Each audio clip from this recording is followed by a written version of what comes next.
this would be considering a simple gas turbine versus a combined cycle. And in cases where this is done, disparity of the generation has been considered along with the balance and the variety. So categorizing by fuel allows the variety and balance to be considered, and then disparity comes from the generation type.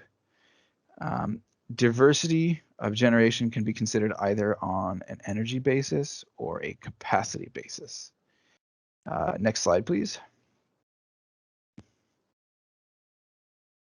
So I'll go over the three main indices that I covered in the kickoff meeting. I'm not going to go into as much depth as I did in the first meeting. I'll just give a brief overview. The three main indices that I've seen are the Shannon-Wiener Index, the Simpson Index, which is also known as the Herfindahl-Hirschman Index, and the Stirling Index, which is the most open to interpretation as it considers disparity.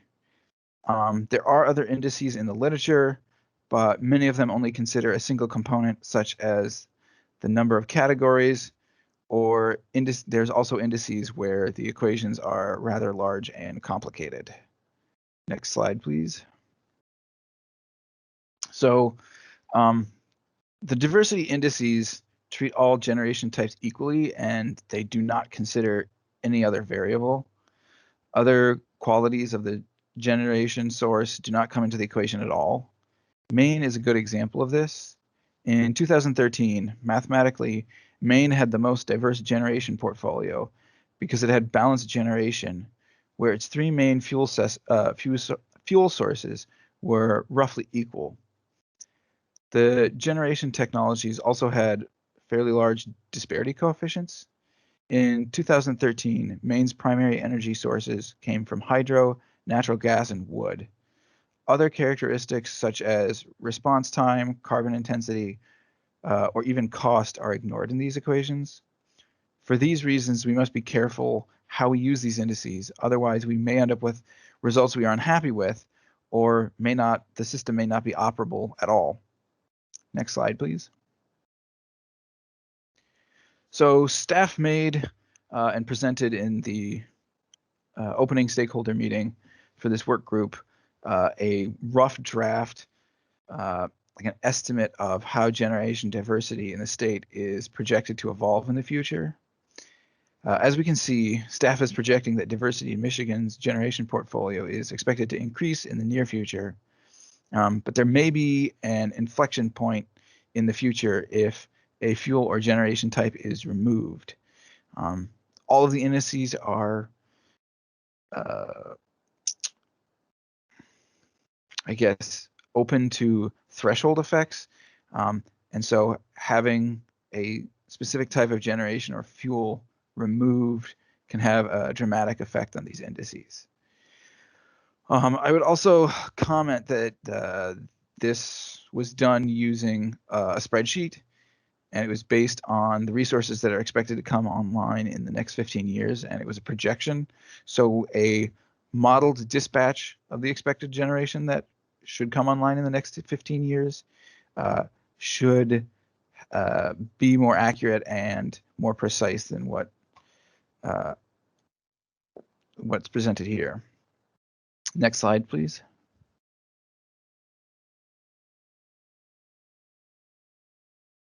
So while diversity may play a role in resilience, it's not the only driver. Utility scale solar and distributed scale solar may affect resilience differently, but the disparity coefficient for utility and distributed solar would likely be small and would not greatly increase diversity under the Stirling Index. Resilience also has components that are related to the structure and of the transmission and distribution system, and these diversity indices would not capture it at all. Next slide, please. While diversity may not equal resilience, it does play a role in reducing risk. If it did not, why would financial planners stress having a diversified financial portfolio? Diversity may also protect against unforeseen risks. How do we come up with a value for the risk reduction in diversity? How do we start to quantify it? This inherently begins to invite externalities. To make matters more complicated, we have discussed that some of the variables are open to interpretation and are somewhat subjective, such as what categories are going to be used or the disparity coefficient. Also, oftentimes options are prioritized by a desirable trait that is not implicitly part of diversity. This happens when two categories might be very close, but are viewed differently based on a single desirable trait. An example of this is if traditional coal and coal with carbon capture are viewed as vastly different and assigned large disparity coefficients, even though they use the same fuel and have identical operating characteristics. The Commission alludes to this in their recommendations from the statewide energy assessment, but as soon as we start to value diversity, the equation we are optimizing is no longer a purely economic one. As a result, the overall outcome will not necessarily be the cheapest option. However, the outcome may be more societally acceptable or hedge against a specific risk that we want to eliminate. Next slide. And with that, that is a high-level overview of what I presented in the first meeting. Are there any questions? Yeah, let's go to the chat first. There's one comment in the chat box. Marty Kushler says, diversity per se has no inherent value. It only has value to the extent it adds to reliability, reduced cost, any other important objectives like emissions reductions, local employment and economic activity, etc. Okay. I think I can agree with that diversity by itself is not necessarily a value, but it's what diversity gets you that we're trying to value.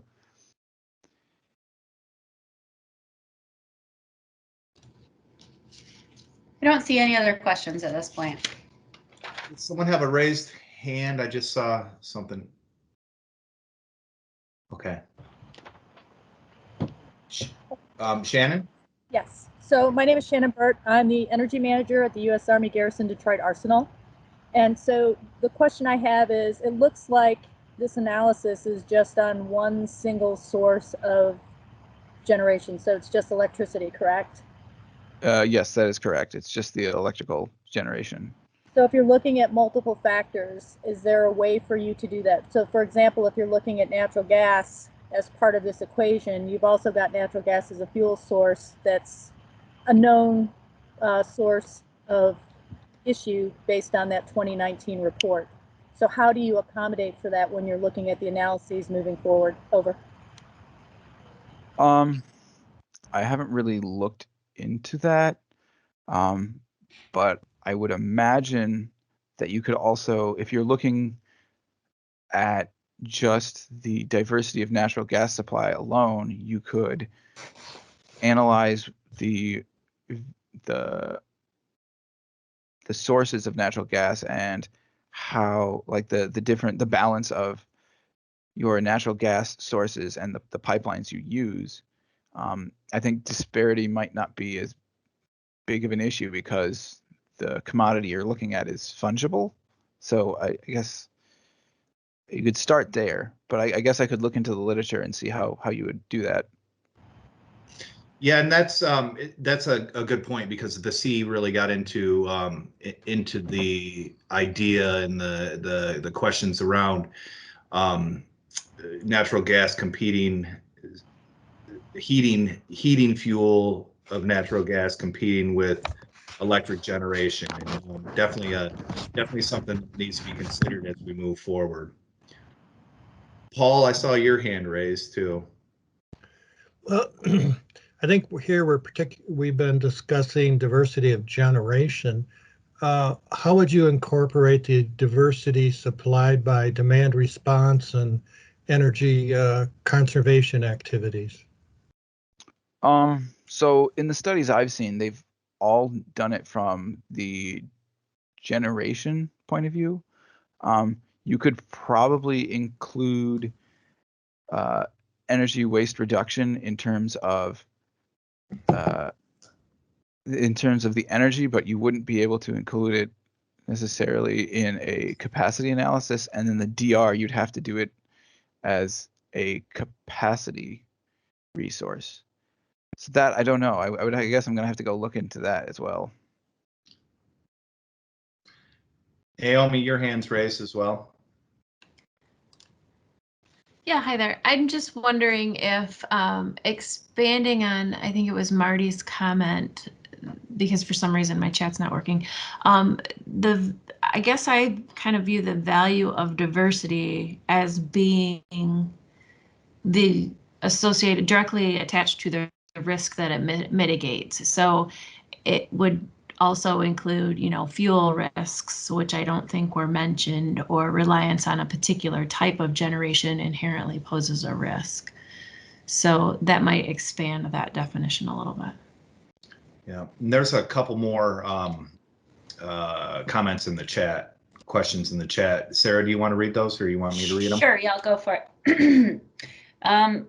David has two questions. I'm going to read them both to you, Zach. They may relate. Is there a goal value for diversity?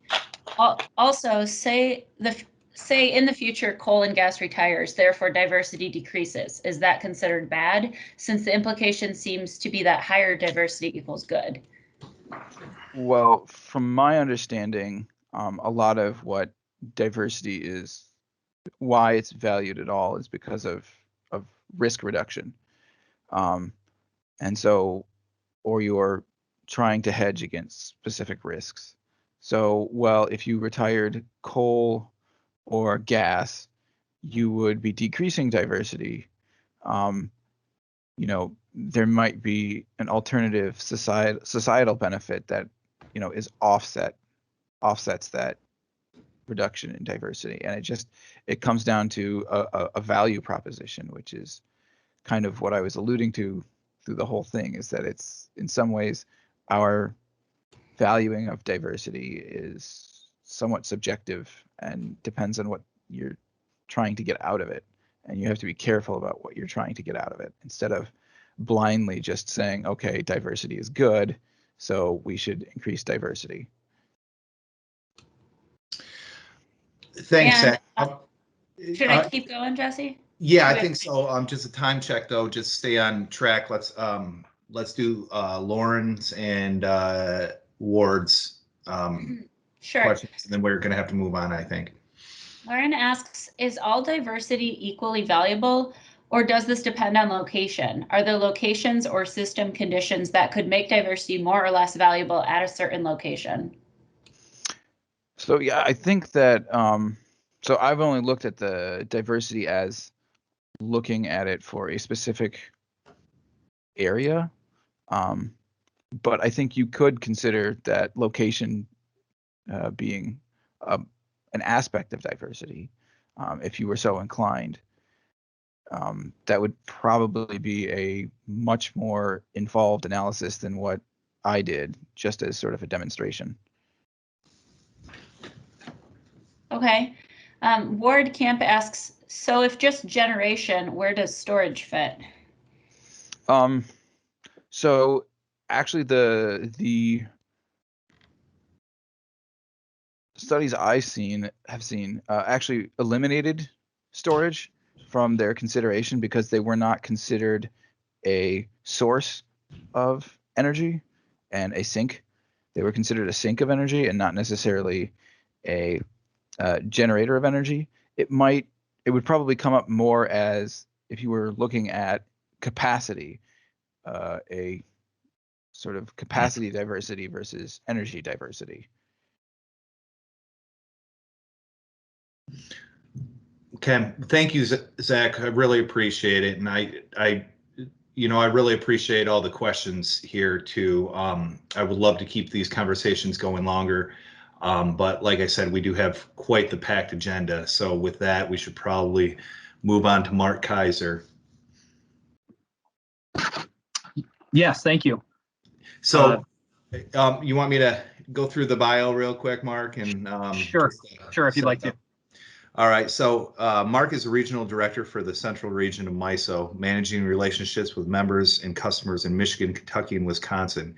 During his 14 years with MISO, he has held roles in operational support, market design and implementation, corporate strategy, invented dispatchable intermittent resources, led customer service and member relation teams. And prior to joining MISO, Mark spent 5 years in the merchant operations at Consumers Energy.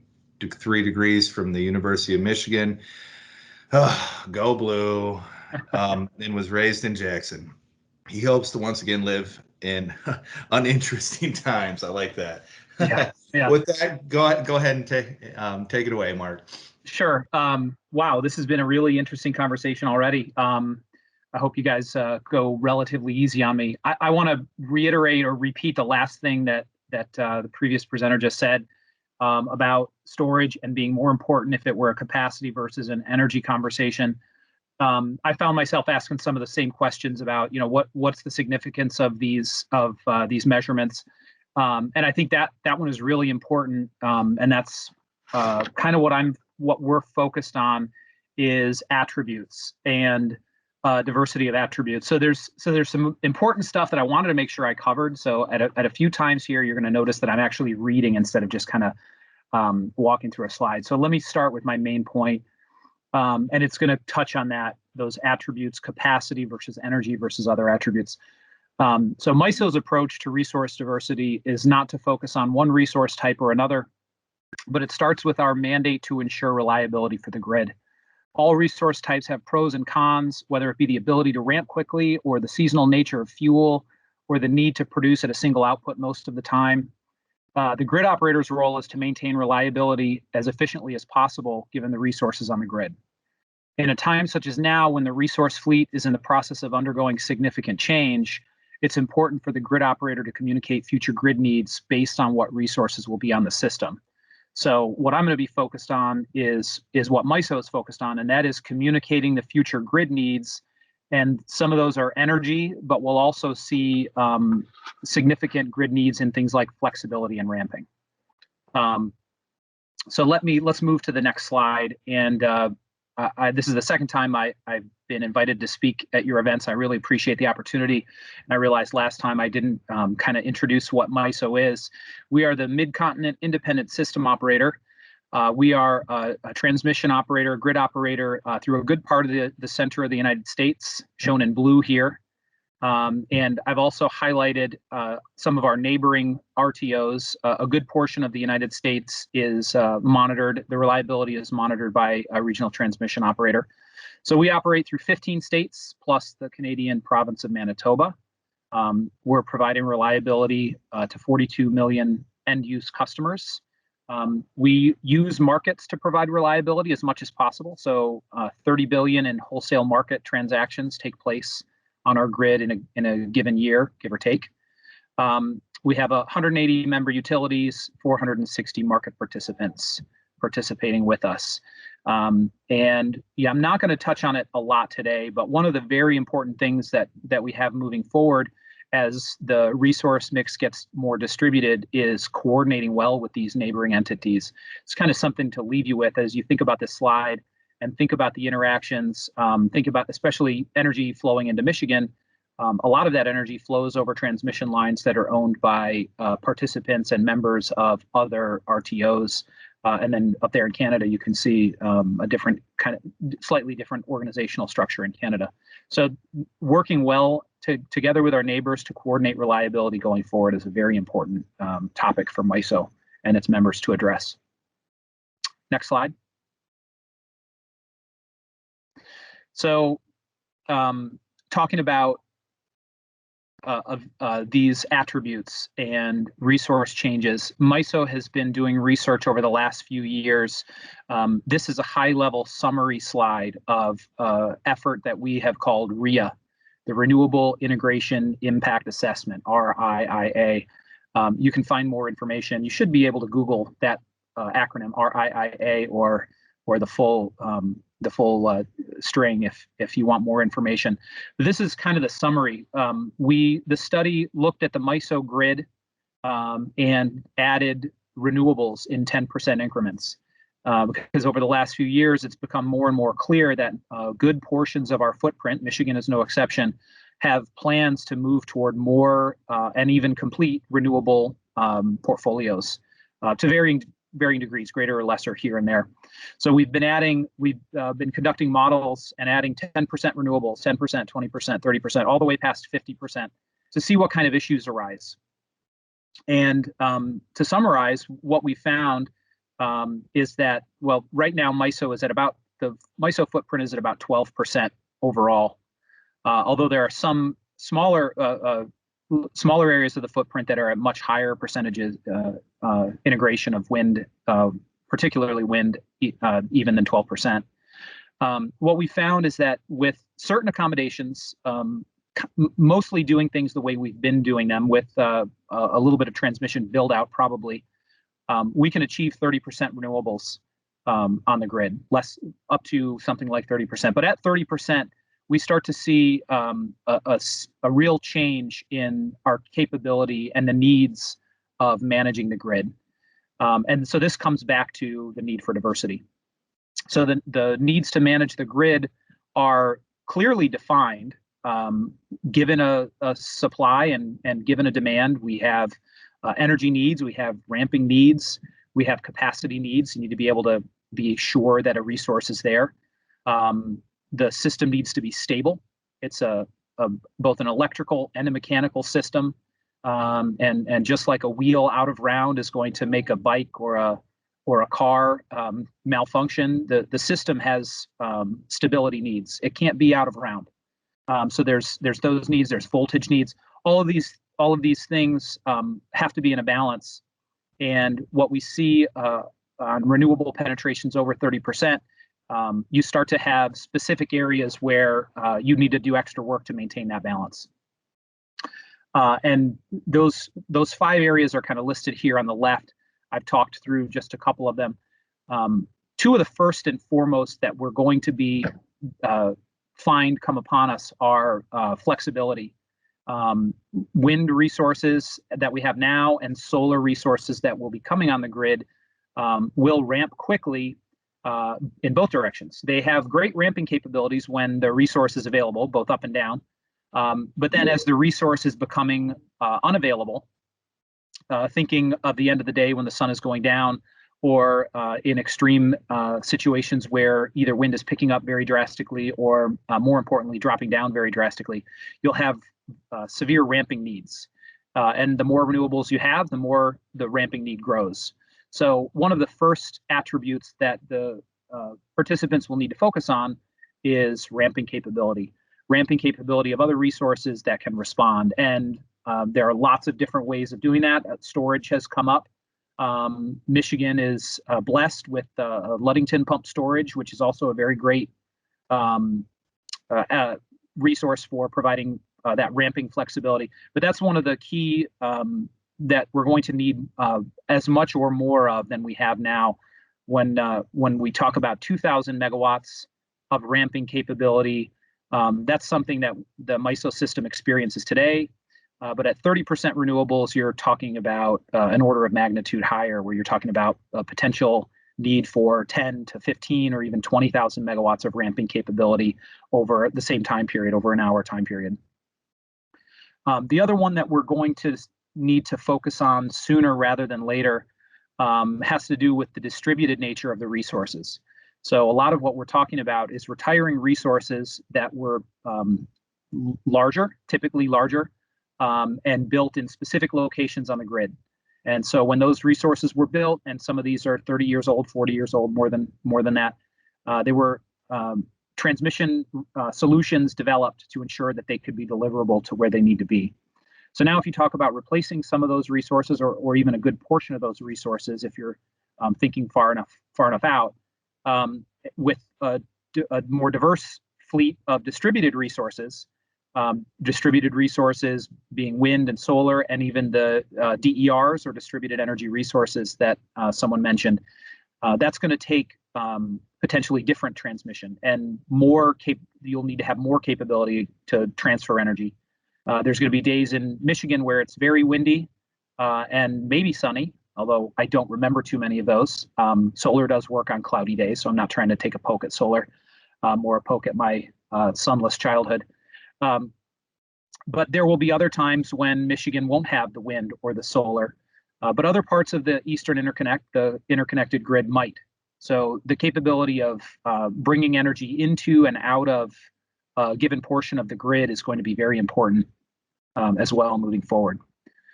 Those are just two of the near-term focus, because they're the ones, in the case of ramping flexibility, it's going to hit us quickly, and it is already, it's what's the focus of our control room.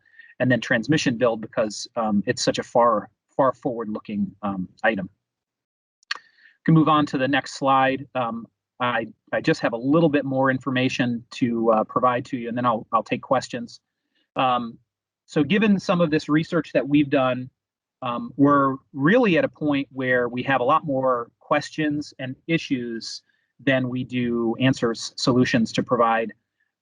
So we have, we're thinking about it in terms of an imperative that's needed to be able to continue providing reliability moving forward. We're tasked with being the air traffic controller, making sure the electric grid is staying safe every moment of every day. And then we're also tasked with thinking about and helping our members think about reliability for 10 and 15 and 20 years from now. Because if we don't have the right system in place, if we're not planning that right system now, we may not have the right system in place 10, 15 years from now, which will make it even more difficult to provide reliability. So we're thinking in three buckets or three areas, and I'm really only going to focus more in detail on one of them. I've spoken of a couple of them. The first being market redefinition. As we move beyond 30% renewables, we will need to be able to get these attributes that we need, whether it be ramping or voltage control or stability or frequency response. All of these attributes that you might have heard of, we need to create and optimize the markets to be able to provide incentives so resources deliver those. So our utilities are building the right resources, and they have a motivation to build those right resources. For us, it's a system enhancement, so that we can bring to our stakeholders, to all of you, to your retail customers, the right hardware and software systems to be able to manage a more complex system, and more complexity in terms of the attributes needed, as well as the participation structure, the smaller nature of each of the resources, all of those things. And then lastly, long-range transmission planning, which I also spoke about, an effort to ensure that the resources that are being built in the next 5, 10, 20 years will be deliverable to where they need to be when they need to be them, when they need to be there. Next slide. So just a little more detail, and I was asked to provide a couple updates on some ongoing activities, so I'll do that as well. In terms of the market redefinition, which is one of those three higher level categories that I was just focused on, a resource assessment. So now right now we provide a forward-looking capacity assessment, which we call the OMS MISO survey, which looks at the next 5 years and provides an analysis of how much demand will be there, and what the resource supply looks like, and whether we'll have enough. So the resource assessment looks like expanding that beyond capacity into flexibility, potentially in out years into other attributes as well. Capacity to meet forecast needs.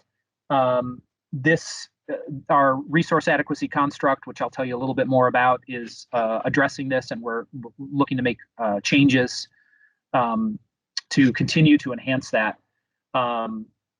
Right now, so the planning resource auction establishes region-wide and local requirements for capacity for each upcoming planning year to ensure that there's enough capacity committed to providing in the MISO footprint for each year. So given a few developments, some of the things I've talked about and others, the aging of the current fleet, penetration of renewable resources, and then weather volatility as well. MISO and stakeholders have been discussing enhancements to the PRA. Two of the most prominent enhancements that we're talking about, and this is a very active topic that we hope to file with the Federal Energy Regulatory Commission this year. Two of those enhancements are to move to a seasonal auction we now do an annual auction, but a seasonal would allow a more targeted approach to utilizing the availability of each resource, as well as a more precise set of demands that need to be met. We've talked about 2-season, 4-season, and monthly auctions have all been on the table. The other enhancement is to tie resource accreditation, and accreditation is the expectation for how much availability a resource will have throughout the planning year. Changing that from what it has been traditionally, which is a tie to resource availability during recent system peak demand times, and changing that to tie it to a measure of their actual availability during times of system stress. As we've seen, the times of system stress spread out from what typically was the hottest day in the summer or the hottest few days in the summer into more off-peak periods in spring and fall. Lastly, and really still important, although it's not something I've talked about, energy market price signals. So we have been very focused on ensuring that our price signals provide not just near-term incentives, but long-term incentives. And that is largely a question around what should the price be and how do you create the right price when attributes become scarce. So when there's not enough of something, what is the right price to make sure that resources have an incentive and demand has an incentive. So demand has an incentive to avoid paying that price, and resources have an incentive to capture that price during times when attributes are scarce. So those are some of the focuses, some of the things we're moving forward on. And I'd like to open it up to questions. One more thing I wanted to give you all an update on. The folks at the commission asked me to provide this update, and it did come up at least once, and I'm sure it'll come up again, and that's distributed energy resources. So Federal Energy Regulatory Commission recently issued an order, 2222, on market participation of distributed energy resources. We have requested an extension to comply with this order. The original deadline is July 2021. We have asked FERC to allow us to extend that to April of 2022. MISO and stakeholders have created a program to tackle this, but the order is very complex, has 10 parts, from eligibility to participate through aggregators, to locational data, metering requirements, to participation agreements and bidding parameters. We have begun the work of identifying issues, and we'll spend the next year moving to address these issues with our stakeholders through the process that we've set up. And that includes a DERTF, Distributed Energy Resources Task Force, if you're interested in participating. We're also coordinating closely with those peer RTOs that I mentioned earlier, some of whom have had robust DER participation for years.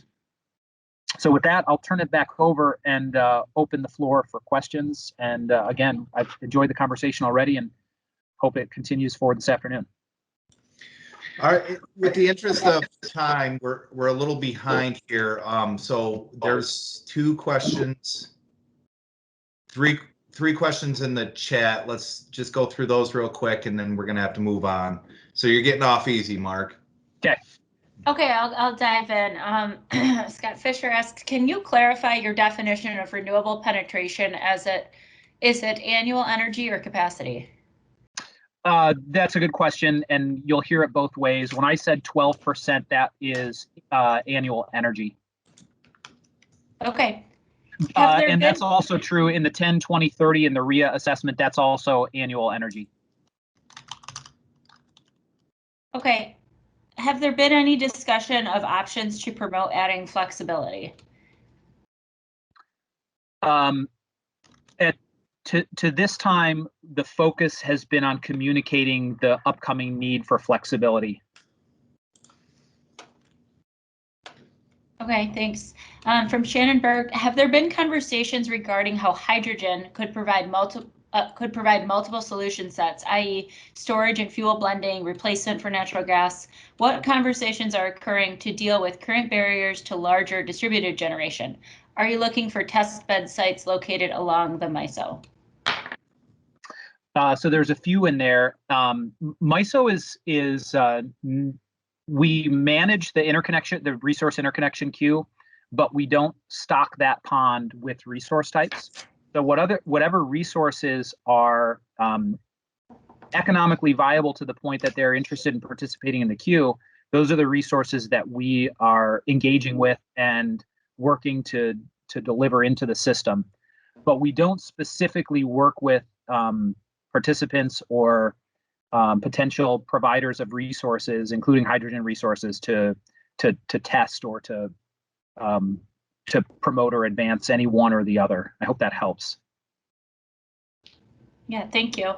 The last one is please provide information on the DERTF. So hopefully our website is fairly straightforward, misoenergy.org. And there's a stakeholder, a link toward the top that's stakeholder participation. And you should be able to use that to navigate to any of our work groups. DERTF is one of them. You can also use the calendar feature on the main page to view any upcoming meetings. And so you shouldn't take you too long to find the next DERTF and register for it. And then if that doesn't help, reach out to me and I'll send you the right link. Well, thank you so much, Mark. We appreciate it. And again, sorry, we're just getting a little behind here. So no problem. Thank you. With that, if you want to go on to the next slide, Roger, I'll go ahead and introduce Drew and Aaron. So up next is Drew Seibennaler and Aaron Buchanan. Drew is manager of the Regional Transmission Planning and Analytics for Xcel Energy.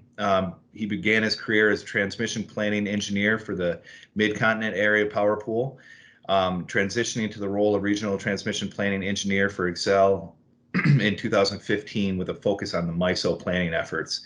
In 2019, Drew moved into his current leadership position, as well as being voted into the role of co-executive director of the CapX 2020 partnership. Drew and his team cover transmission planning and policy development efforts for the 8 states and 3 regional planning processes that Xcel Energy operates within. And Aaron is an analyst in Xcel Energy's resource planning department. She currently works on the planning and strategy assumptions for the company's 5-state upper Midwest service area. Aaron has been working in the utility sector since 2004, including State Utility Association and municipal and investor-owned utilities. She has worked on a broad variety of utility-directed projects, including demand-side management, solar PV, load forecasting, and jointly owned generation resources. She has a BS in mathematical decision science from UNC Chapel Hill and an MS in statistics from Iowa State University. With that, I'll turn it over to Drew and Aaron. Good afternoon, everyone. Drew Seibennaler with Xcel Energy here. Asked to come back again. Thank you very much for having us back again to talk about the value of resource diversity, specifically in the planning processes and how we're using it at Xcel Energy as we move towards our carbon goals. You can go to the next slide. So at Xcel Energy, as we said in my bio, cover 8 states, 3.7 million electric, 2.1 million gas customers over 8 states, with a company-wide carbon reduction goal of 80% by 2030 over 2005 levels, and then 100% carbon-free by 2050. Our upper Midwest service area is about half of our total electric customers, just shy of half, and that covers 5 states in the upper Midwest, including a sliver of the Upper Peninsula in Michigan. We can move on to the next slide. So today we really wanted to focus on, due to the short amount of time, is resource diversity. There's a ton of different aspects of diversity as a whole. I like coming and talking to these things because you always learn something. This slide is already out of date. We talked a little bit earlier about some questions about storage. How does storage incorporate into diversity? From my perspective as a long-range planner, storage adds another whole bubble to this chart. It's the value of time diversity. So you have a resource diversity, what technologies you're using in your resource fleet, geographic diversity, how spread out or close they are, demand diversity, what types and flexibilities on the demand side do we have, and then there should be another one in there, storage for time diversity. Can we actually expand the use of our product, which is typically generated, transported, and consumed all in the same instance? Can we spread that out? Can we generate it and consume it in different times? Ton of information and all of that. I could talk for days and days and days if you really wanted me to on what the differences are and what I see in my work with that. But just to keep it within the time today, we're going to just focus on high-level resource diversity. Go ahead. I will turn it over to Aaron for this slide. Thanks, Drew. Kind of building off of that, yes, we are focusing mostly on resource diversity here, but to some of the points that some of the earlier presenters have made, there's a lot of ways to look at that. You know, this is a slide from our very own stakeholder set as part of our IRP series throughout the last few years, and I think it's a good example. As we discussed in the earlier presentations, one way that you could approach diversity is just to say, okay, look at all of those different resource categories that are surrounding that pie chart. Okay, Excel, how many megawatts of each and every of those categories do you have? Yes, that's one way to look at diversity. But the framework that we've really approached for a lot of our like IRP planning processes, the lens that we've really approached is consistent with what Mark was saying with the attribute-based sort of framework. When you boil it down, a lot of these resource types have some very common core attributes. And so this is an example of what we're meaning. We really kind of look at the general core groups of attributes. There's some resources that are very dispatchable and are typically dispatched year-round. There's others that are more intermittent. They may be at the bottom of the dispatch stack, but they are really not dispatchable, or they're more weather dependent. There's others that are use limited, as many of us have alluded to on this call, and they're also part of this. And so when we're really looking from like an attribute sort of perspective, and we boil it down to a couple of key categories, that's the sort of diversity framework that has worked really well for us as we're looking at how to ensure reliability and lower, the risk of outages for our customers. Next slide, please. So just to take a little bit of a look at generic resource profiles, as we're talking about resource types and the different attributes, when you're looking at, just to get a little bit of difference, look at how they're typically used. So you can see a number of different curves here. Each one represents a different generic type of resource with a generic profile assigned to it. These are really just averages over a bunch of times, just really generic high-level profiles. As you can see there, if you were to just use this information, why would you ever build anything but baseload? It's always on. It's typically running at 95 to 100% capacity factor. Why would you build anything else? Because it's not always on. It turns off. It needs maintenance. It's expensive in some cases. If it's not really expensive, there might be cheaper options. So there's a whole bunch of different things to go into that. But really looking at this is, how do you fit these different resource profiles together to build your diversity in more than just technology type, really trying to figure out what the best energy supply is in a generic profile. We can go on to the next slide. Really where the diversity piece comes in, so you're fitting those together, is not the typical generic, boring resource profiles that you can pull off any Google search. It's what happens when those atypical scenarios come up. So I have two boxes circled in here. This is January 26th to February 8th in 2019, actual output on our system for NSP. As you can see, there's a significant drop off at the beginning of each of those boxes in the wind and solar curve. The first one, the first box, I hope you all remember it. I sure do. It's seared in my memory. That's the polar vortex in 2019. Very, very cold event. If you're anywhere near Minneapolis right now, we're going through something similar as we speak. It's very, very cold here, but not quite the same situation as then. What you see is the value of diversity by having other resources besides wind in this case. Wind was producing at a high rate for quite a while before the polar vortex hit, and would have, but the temperature would get below negative 22 degrees Fahrenheit. At that point, the heating systems and the wind turbines couldn't keep up, couldn't keep the lubrication systems liquid, so they shut down. So you're seeing a big, fast drop off in the output from wind, and really what's happening is your net load, the amount of load that's not being served by renewables in that case, almost follows the total load perfectly, meaning there's very little renewables on the system. Now, fast forward a couple days, everything's getting kind of back to normal. We're past this polar vortex event. It happens again. there's no real reason except the wind stopped blowing and the sun wasn't shining. In this case, it was February 5th was the date, 2019. Again, our net load, the load that wasn't being served by renewables, was almost exactly following our total load curve. That's because the sun really wasn't shining. When it was, the panels were covered in snow. The wind wasn't blowing on a typical day in Minnesota in February, single digit highs. So it was cold, but not cold enough to affect the generation output. So this is really where that value of diversity, what the diversity is being meant to do, comes into play. In these instances, gas, coal, other dispatchable resources were available. The MISO market came through, the PJM market came through. It kind of seems a little bit weird for NSP in Minnesota, that far away from PJM.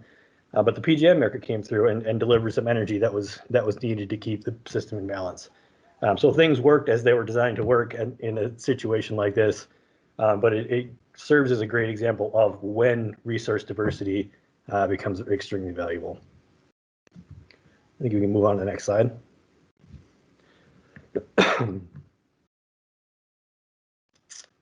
Looks like you're muted, Aaron. Hey, Drew, thank you. One of the other ways that we're using a lot of the hourly type of data, similar to what Drew has shown, is in our capacity expansion planning. That's really a step of our resource planning process. And in this particular step that we've started to add is really looking at the adequacy. And what we mean by adequacy is how can our future plans perform for all hours of a year? And, not just the peak hour, but literally all 87, 60 hours of the year. And so what we've got here is an example of this process that we've added. You can see here 4 different bars. These are capacity expansion plans. And to review, a capacity expansion plan is something that our software, Encompass, outputs when we give it a set of assumptions about the future. So here are 4 different sets of assumptions about the future that we've made, and we've fed it to our modeling software, and it's given us 4 different plans of future types of generation that we would need to add to meet these different futures. And so what we do, the type of step that we've added is we're starting to feed each of these plans, in this example, hourly data. So whether it's the hours that Drew has shown or other sets of test hours, what happens? Can each of these plans keep up? Are there, as I say here, shortfalls? Are there times when they cannot provide enough capacity or energy to meet the need? By how many megawatts or megawatt hours are we short, and how long might some of these shortfalls last? Typically, this is really putting resource diversity to the test here, because the ones that have the capacity expansion plans that really have a good mix are going to perform pretty well in this sort of test. The ones that maybe don't have the optimal mix of attributes that we've been talking about, that's where those shortfalls are going to pop up for different sets of test criteria. So this is a step that we're building into our process here, and it really helps us give additional information and consider additional layers of data with our capacity expansion plans. Next slide, please. Thanks.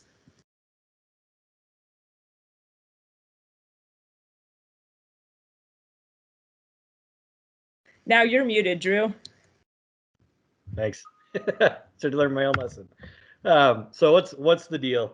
What are we actually trying to say in all of this? What's the value of resource diversity? I really like this chart. I've used it a bunch of times. This is from the MISO market subcommittee. Value of loss, load, and scarcity pricing. If you're involved in that in MISO, I'm sorry, it's contentious.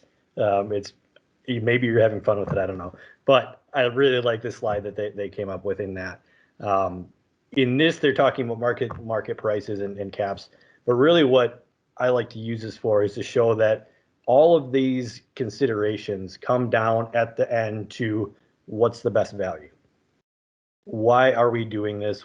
Is it cost effective? It's an economic decision. There are technical aspects to it. If you're meeting all the reliability, all the system requirements, what's the most cost-effective way? Maybe not the cheapest, but the one that's going to bring you the most value as a system. And that's really where this blue line and red line meet. One of the reasons I like this is because it also has the generation curve on the bottom showing the steps of generation pricing as it goes up through the resource stack. It also has price responsive demand, so DR. As the price goes up, more DR becomes viable, and you see the demand curve decreasing. Where that crosses, that's up to you guys. It's really dependent on your load type, your flexibility, your resource type, all these different values of diversity that come together. That's the value overall of diversity. It's going to be different for an aluminum smelter than it is at someone's residential home. It's going to be different for a hospital than it is a business office somewhere. So it really depends on what you're doing. And that's where my job as an engineer stops, and where it gets turned over to other people that know far more about the societal impacts of that than I do. So that's really what this is, trying to bring it all together. The value is honestly what you make it. I agree with the comment earlier that there's no real direct value of resource or of diversity except for the value that it brings. So if it's not bringing any additional value, there is no value. It doesn't do it by itself. And with that, I think we're ready for some questions, if there are any.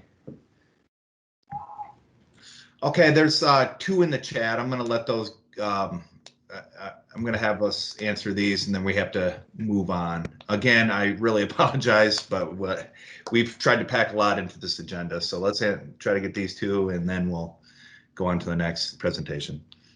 Okay, so first question, is the adequacy step stochastic or deterministic? So you can, the answer is either. You can randomly generate sets of data to test the different capacity expansion plans, or you can have particular predefined sets. At this time, the results are typically deterministic, but they're for several scenarios. Again, this is a feature that we're currently building up. Okay, thank you. Second, is this planning done by the system NSP, or does it include nodal, like specific areas where shortfall may occur and local needs can be used to address the need? So these capacity expansion plans are for the NSP system as a whole. So this is being tested at the NSP system as a whole. Yeah, I would add to that the resource planning efforts that we do go through, like Aaron said, are specific to NSP. Through our efforts with MISO working in a region, as well as through our more localized effort with the CapEx 2020 partnership, we're looking at more of a zonal look, a regional look, all the way down to using our transmission planning models in new and different ways, which go all the way down to specific buses within a substation. So you're getting a lot broader set of information to build on top of the NSP specific resource diversity. Well, thank you so much, Drew and Aaron. We really appreciate it. Maybe we'll have you at the next one as well.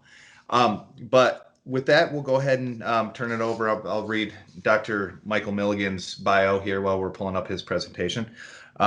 So Dr. Milligan recently retired as a principal researcher at the National Renewable Energy Lab. He has more than 30 years experience in analysis and modeling the bulk power system, and more than 25 years focusing on the impacts of wind and solar generation integration into the bulk system. He has authored or co-authored more than 220 articles and reports, has led and participated in numerous North American Electric Reliability Corporation, Western Electricity Coordinating Council, and IEEE Power and Energy Society working groups and committees. Michael's work was influential in starting the energy imbalance market in the Western Interconnection, and he was a key contributor to the International Energy Agency Task 25 research group, focusing on wind power integration to the bulk power system. He is now an independent power system consultant. Go ahead and take it away. Great, thank you. Can you hear me okay? Perfect. Oh, great, okay. Thank you. Also, one of the things my bio didn't mention is the few years of my childhood and undergraduate time that I spent not too far from Mark Kaiser in an equally cloudless place in Albion. So kind of old home week. Go ahead and go to the next slide, please. The value of diversity, as some of the other speakers have said, I mean, this is a huge topic. I want to dive into just a little bit more detail if I could, but this is sort of an outline of some of my key points. We're sort of moving towards, I don't know if we'll fully get there, but more of an energy first type of planning, whereas in the past, it's been more of a capacity first planning. I want to talk a little bit about the diversity of renewable energy sources, how some of these risk assessments are changing, impact of transmission, and this I think complements what the other speakers have talked about, the ability of bringing in energy from neighboring areas.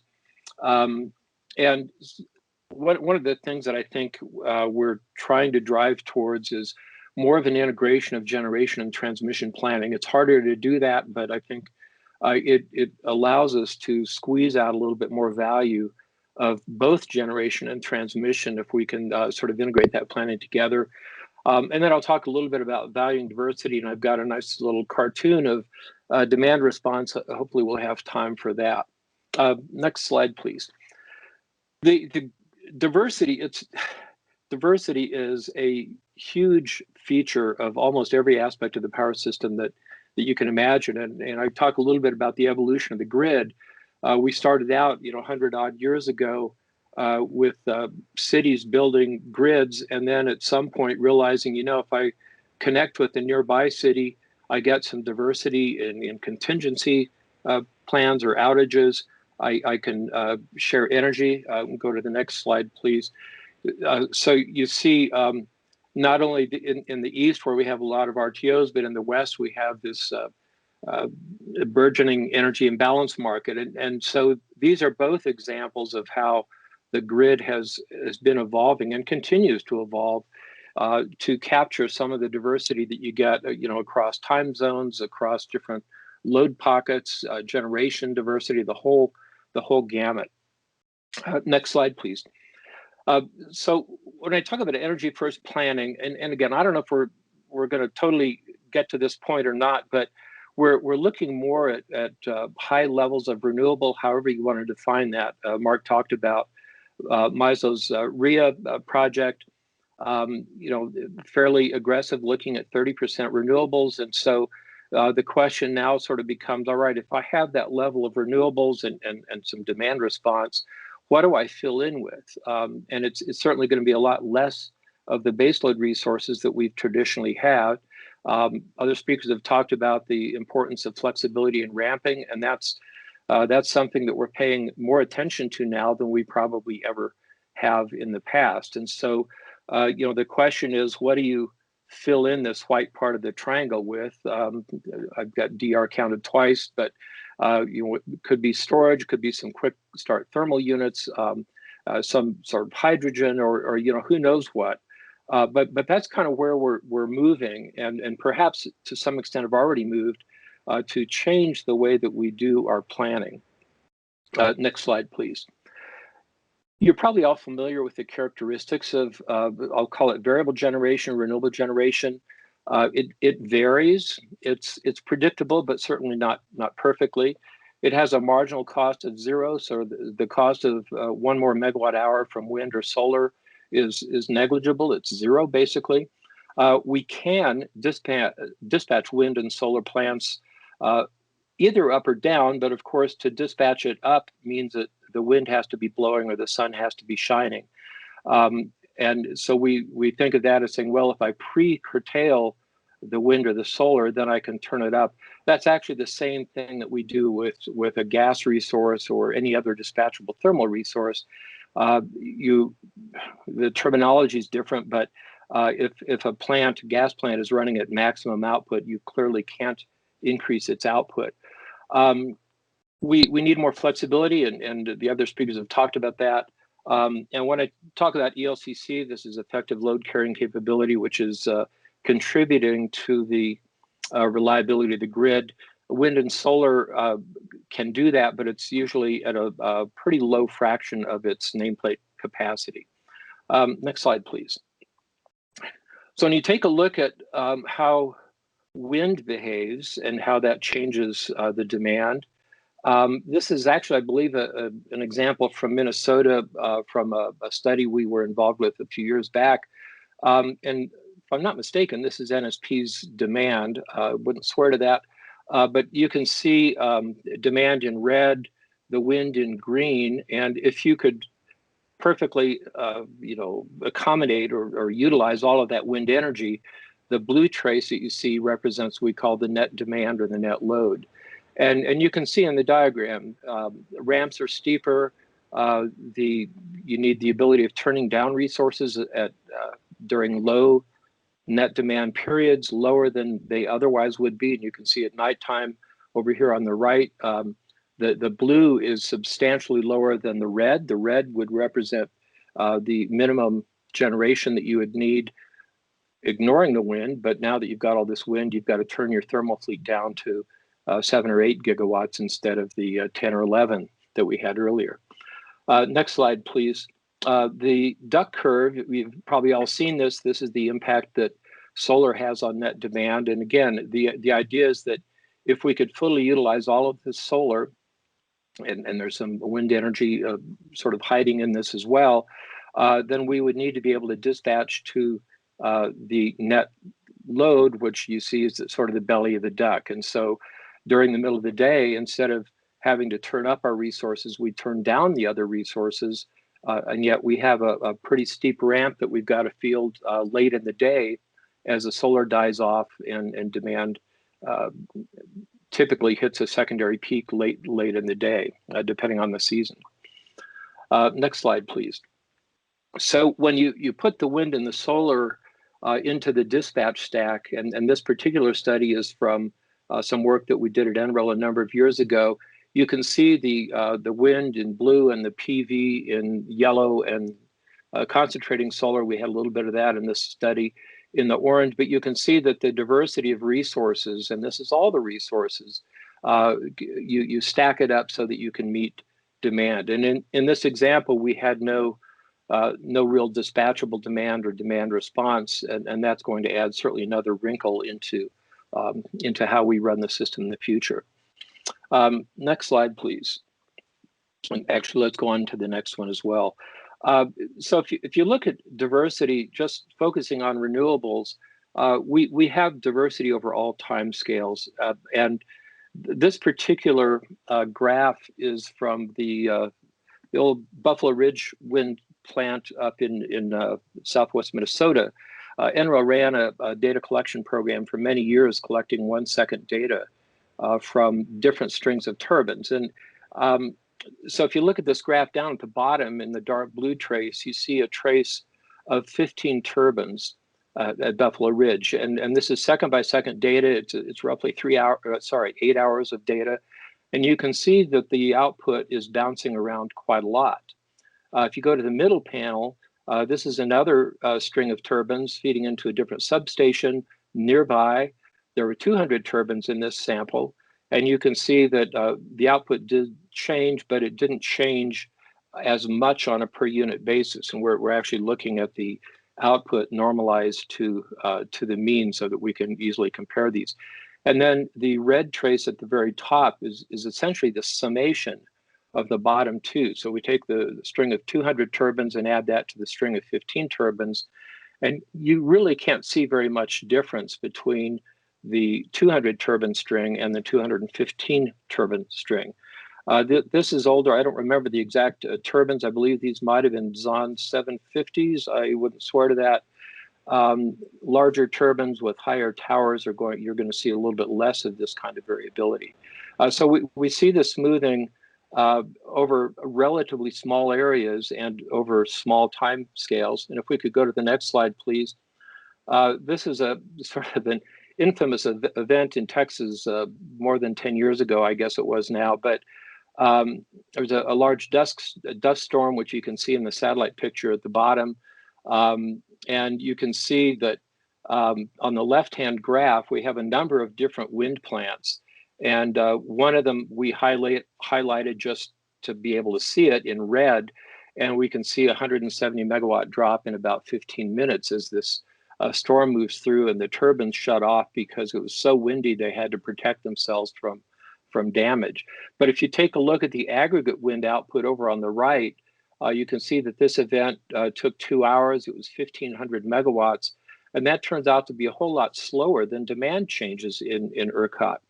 And so aggregation is really critical at all time scales in terms of wind energy. If we can go to the next slide, we'll see something similar with solar. This is data from California. Partly cloudy days are the days that we tend to get a lot of variability from solar plants. The clouds move in and out, covering the panels or moving away, so the panels are receiving full sunlight. So you can see there's a lot of movement in individual plants, but as we aggregate them together and finally we put together all of Southern California, you see a pretty nice smooth curve in spite of the fact that individual plants are moving around so much. So, both wind and solar can provide significant geographic dispersion or diversity benefits, if you want to look at it that way, depending upon where you put them and how the resource behaves. Next slide, please. I won't spend a lot of time on this one. Wind tends to be more uncertain. In other words, our forecast errors for wind energy tends to be higher than our forecast error for solar. And if we can go to the next slide, PV, photovoltaics, tends to be a lot more volatile in terms of the variability. So to distinguish between variability and uncertainty, even if we could perfectly predict solar, it would be pretty variable, and you can't take away the variability, at least without some fancy footwork. And let's actually skip, if we could, to the 2 more slides here. The resource adequacy is a counting problem. A number of the other speakers have talked about this idea of resource adequacy or risk. And this is fundamentally a problem of counting to make sure that we have enough stuff in the ground. If we built enough resources for some future date or dates to serve demand, and what are the risks? And so when we talk about resource adequacy, we typically turn that upside down to say, how often am I going to have a problem? Let's turn this into a reliability issue. How many problems? How long did they last? What kind of energy deficit did we have? What kind of capacity deficit did we have? And what are some ways that we could look at that? So next slide, please. There are a lot of questions that we have to answer before we undertake these assessments. How do I count transmission? Is this more of a system adequacy, which is a combination of transmission and generation, or am I looking only at generation? Do I want to consider external support from PJM, for example, or other neighbors that might have the capacity or energy to help? And how do I account for that? And how do I account for the probability that may or may not be available to me? So these are all questions that we need to think about when we're looking at resource adequacy. Next slide, please. Traditionally, we've looked at a metric called planning reserve margin. And I don't want to spend a lot of time on this, but basically we take our peak demand and we add another 12% or 15% to that and say, if I have that extra 12 or 15% of nameplate capacity over my peak demand, I'm going to be okay. But if we go to the next slide, please, we think of this in terms of how adequate is the system, how often do we have a problem? We often do that in terms of 1 day in 10 years. I'll talk about that a little bit more in a second, but we want to know the probability that demand will exceed supply.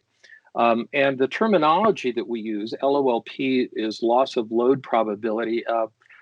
In today's interconnected system with the large RTOs in the East, the growing energy imbalance market, 2 of them actually here in the West, The loss of load part of this is pretty unlikely because we have the ability usually of importing some help from the neighbors. And so the loss of load probability probably ought to be called something like the probability of emergency import. But moving on to the next slide, people have different reliability targets. Up at the top is sort of a graphical depiction of this 1 day in 10 years. And that says that we've got one event, one loss of load event, however you want to call that, in a 10-year period. Oftentimes, and MISO does this, the target is sort of changed, and I think I have a misprint there. That should be 0.1 days per year, not 0.01. 0.1 day per year is not the same as one event in 10 years, and somehow the 0.1 represents a tenth of an event, however you calculate that mathematically, a tenth of an event that happens every single year. So that's something to keep in mind. But when we, next slide, please, we go to renewables, we have a lot of wind and a lot of solar. The profile of net demand changes and the risk changes, the timing of the risk and the amount of the risk might change. And we do have a large sort of evolutionary change that's going on in the way that we assess resource adequacy. And at the bottom, if you're interested, the ESIG, which the Energy Systems Integration Group has embarked on a project to try to redefine resource adequacy. And there's a nice webinar. I've got the link to it here if you want to chase that down and watch and listen to some of the work that's going on there. Next slide, please.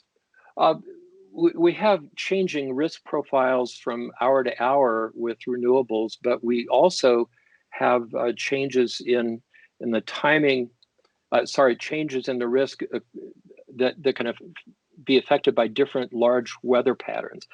I'm not going to go through the gory details of these bar graphs below, but the two left bar graphs represent some work we did a long time ago in Minnesota, looking at if I were to spread the wind plants out across the state, where would I put them to get the maximum reliability benefit? And the important part is if you take a look at those two left-hand bar graphs, each bar graph was calculated based on a different year of data, and the answer was very different. And part of what happened in that year was we had, in the second year, was we had a jet stream that looks more like the jet stream on the west, which brought down a lot more warm weather and relative lack of wind in Minnesota. And so the wind patterns were very, very different in that year than they would be in a more normal year.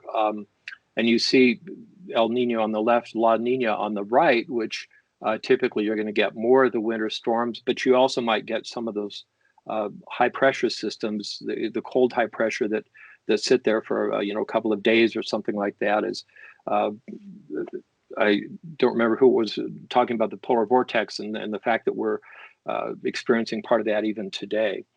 So this has a big impact on the delivery of renewable energy that you're going to get from the various resources. And if we could skip a couple of slides ahead, the example, one more. Yes, thank you. We did this is the one. We did a bunch of work at NREL on the energy imbalance market before there was an energy imbalance market. And that fundamentally was an exercise in valuing diversity. And, this graph that you see here doesn't have any dollar signs on it, but it shows what happens if you take multiple regions and you say, let's, for sake of example, suppose I have two regions and I say, well, they're operating separately. And so region 1 might have to ramp its resources up 100 megawatts an hour, and area 2 has to ramp 200 megawatts an hour downward. They're ramping separately, and we could net out that ramping requirement so that we have only a 100 megawatt ramping. And this particular graph shows a 1 week period where, and it shows that in the Western interconnection you see on the west here, we could avoid about 3,000 megawatts of ramping in hour 15 or whatever that is. And you can see throughout here, the blue shows the ramping that we could avoid with some sort of operational consolidation with a lot of wind and solar. The orange shows that that ramping saving would be still there, but a lot less if we had no renewable energy. And so this is a big deal, and it's why large markets one of the reasons why large markets tend to work well. We can go to the next slide, please. This is perhaps one of my all-time favorite slides. This is also based on some of our EIM work.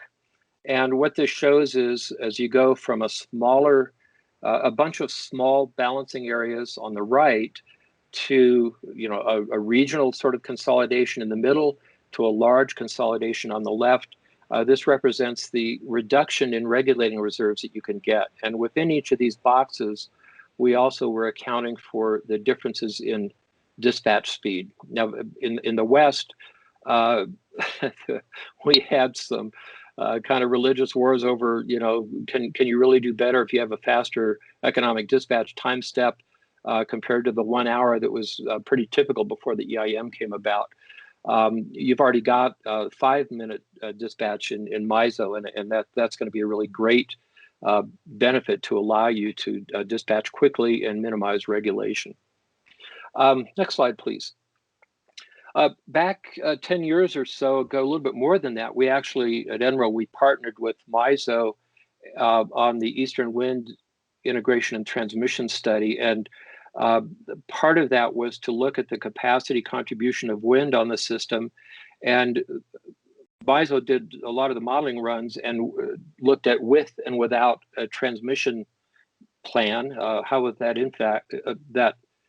how would that transmission impact the capacity contribution of wind? And that's what you see here. We have several scenarios, but you can see the generation by itself in the dark, I believe that's black, and the red with transmission.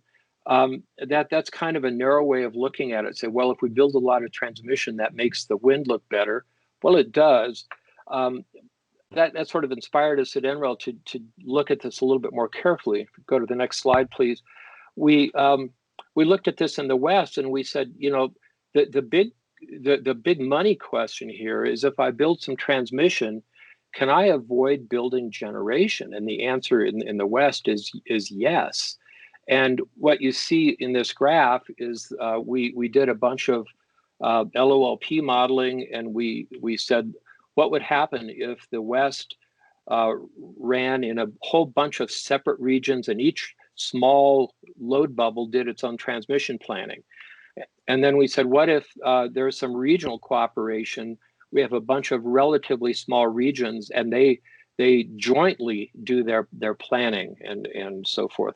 And then what would happen if WEC is this giant happy family, and there's total coordination in transmission, perfect transmission is built, perfect operational coordination.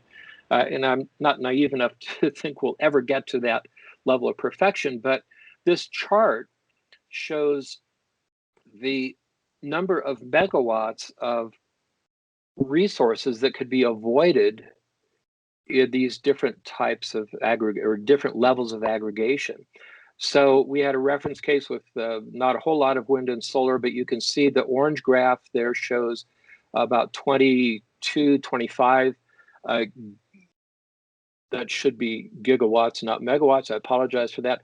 Gigawatts that we could avoid building if we had sub-regional coordination. But if we had the entire interconnection with perfect coordination, we could avoid building 30 plus 35 gigawatts of resources.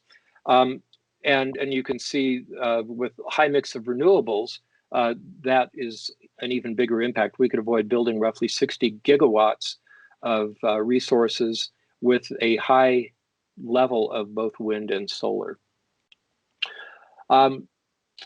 Next slide, please. We've also done a bunch of work at NREL on different metrics and different targets. I don't know that we need to go through all of that here. This kind of proves that we did a bunch of stuff. You can read about this if you like. If we could move forward 2 more slides here to the sort of the flow chart. Yes, thank you. when we did the EWIT study with MISO, this was sort of the process that we went through. And, you know, you do resource adequacy analysis, which is basically saying, how much have I built? Have I built enough stuff? Or at least in the model, have I built enough stuff?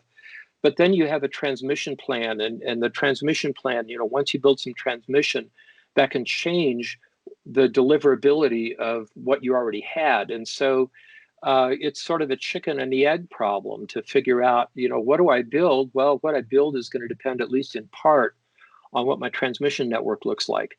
And so we had this sort of flow chart that we went through, and you can see that I won't go through the gory details, but you figure out what your transmission is going to look like, starting with a copper sheet, and we did that so that you could see how things would flow if you had no constraints, and then you drop the transmission overlay on top of that, and because that allows you to kind of figure out where the congestion is that has the most value to try to eliminate, and then the loss of load analysis, and then you loop right back up to the top. Because now that you put in a transmission overlay, that's going to change the way that your resources can be, the energy can be delivered. Next slide, please. We all probably have a pretty good appreciation for the difficulty in transmission building.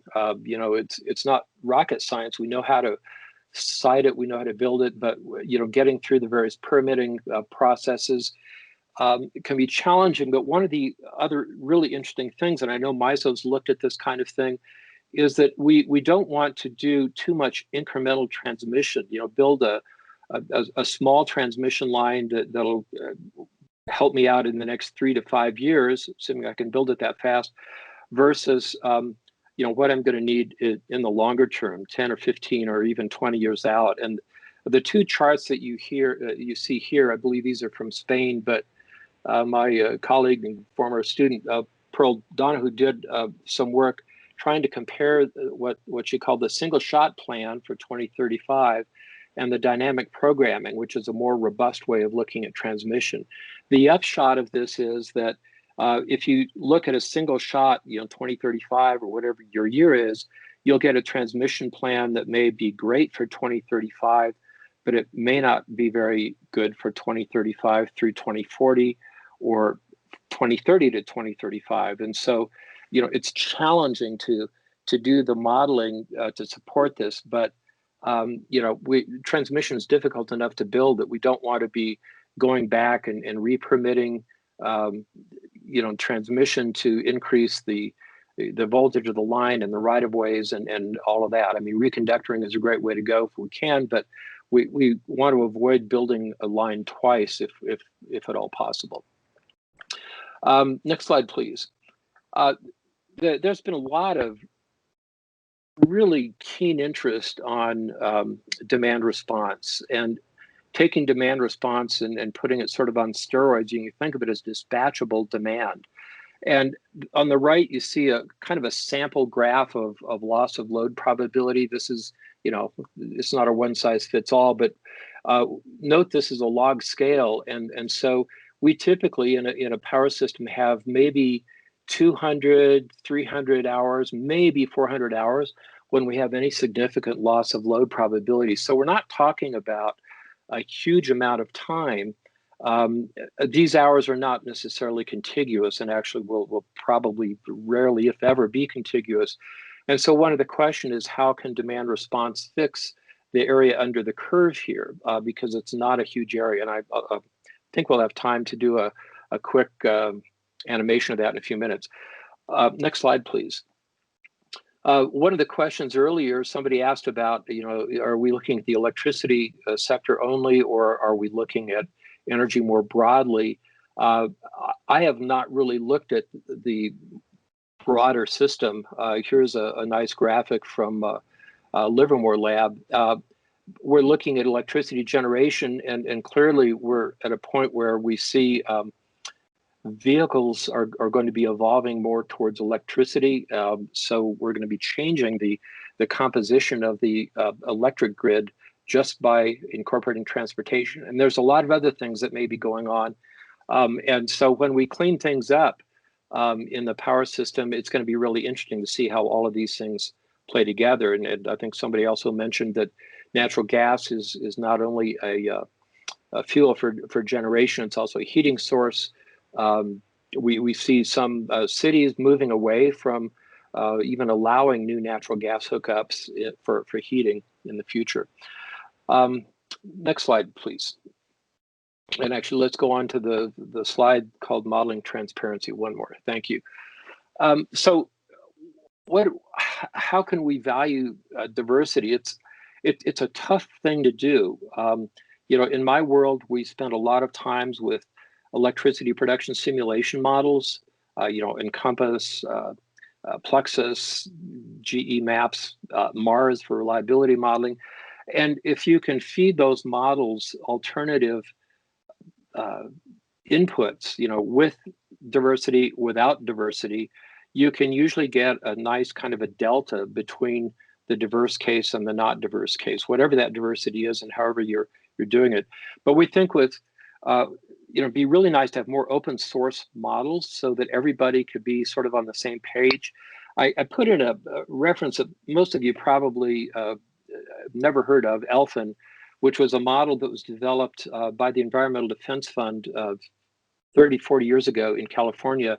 And it turned out at some point before electricity restructuring that the California PUC used to require all the utilities that came before it to have their modeling runs done in ELFIN. They said, we don't care what else you use internally, but if you're filing a rate case, it's got to be in ELFIN. And they had public hearings on how the algorithms were going to work. It was pretty close to an open source model, but that model kind of disappeared once California moved to wholesale markets. Another model is, or approach, I should say, is allowing access to utility models from various interveners in cases in front of the commission. We at Grid Lab, where I do a lot of my work, we recently had an example of that working with Public Service of New Mexico in a case. They were retiring the San Juan coal unit, and they were going through the analysis of that retirement. And our team had access to the same models and the same data through a virtual machine that was set up on I believe it was utilities computer system. And that's a really nice way to make sure that the arguments that are in front of the commission are based on differences in how the modeling is done and not differences in data, or, you know, my model doesn't agree with your model. Here, all the models are the same, and so we know what we're looking at. Next slide, please. Transmission benefits are, we can value a lot of these aspects with the production simulation models, as I mentioned. Some time periods are too short for the model. For example, if you're looking at regulation, the AGC on the 4-second time scale, you probably have to do some separate analysis on that. And the transmission benefits are probably the toughest to accurately measure. If we can go to the next slide, please. There's a huge reliability benefit in building transmission, but that doesn't always easily translate into dollar signs. But you can do qualitative analysis, and I've got a link here to qualitative analysis of the energy imbalance market in the West that was done by FERC staff. And there are a lot of things that they talk about, and this isn't directly applicable to Michigan, but I think the broad question is, yes, how do we look at the reliability benefits? We can look at market benefits. We could look at avoided capacity additions, and I've got some examples here you could look at as well. And I know that in the case of Michigan and MISO, you're kind of surrounded by, partly surrounded, well, by water, but by PJM, and there's a limited transmission corridor into Zone 7 from MISO. But I think this would be a really fruitful area to investigate, and I know you're already looking at some of this, but what's the impact of that transmission coming into Michigan from MISO, and can that have an impact on either the number of resources that have to be built in Michigan or the type of resources. That it may be that you could have a resource that is less of a baseload type and more of a flexibility, and possibly even batteries that could be helpful. But of course, you need to do some analysis to figure that out. So my final official slide, next slide, please. You know, it's hard to overestimate the diversity benefit throughout the power system, and it's in everything we do. We can evaluate it sometimes relatively easily, but typically we have large, complex electricity production simulation models that we use to do this. We need to be able to evaluate transmission somehow, whether it's a DC load flow, or whether we have certain capacity constraints that represent the transmission constraints. There's a lot of ways that we can do this, but it's not always easy to do. Let me just finish up. If we can go 2 more slides. You've actually seen this slide or parts of this slide before. Question is, can demand response fix times of reliability stress? Well, I don't directly answer that, but if we can go to the next slide. I have an example from Enbala, and this is from a number of years ago. And it's a nice example of diversity, and it's how they could sort of compile a bunch of different resources that would provide AGC, the automatic generation control signal. And so I'm going to walk through just a couple of slides here, and then if we can go to the next slide, and I'll kind of set this up for you.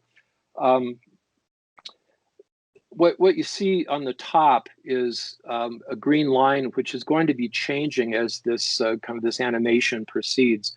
And we're going to be adding different types of individual demand response resources. And the objective is to get that green line to push down and to mimic as close as possible that red signal that you see. So that red signal is for a couple of hours, it's the AGC that the local utility needs to keep the system in balance. So I can go 1 more slide, please.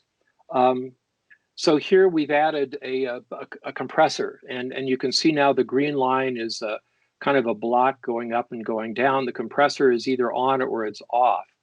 And if we can go 1 more slide, now we're adding an aerator, and I don't know exactly what all these are or they're, but as we go through this, we see that the green line is approaching the red line.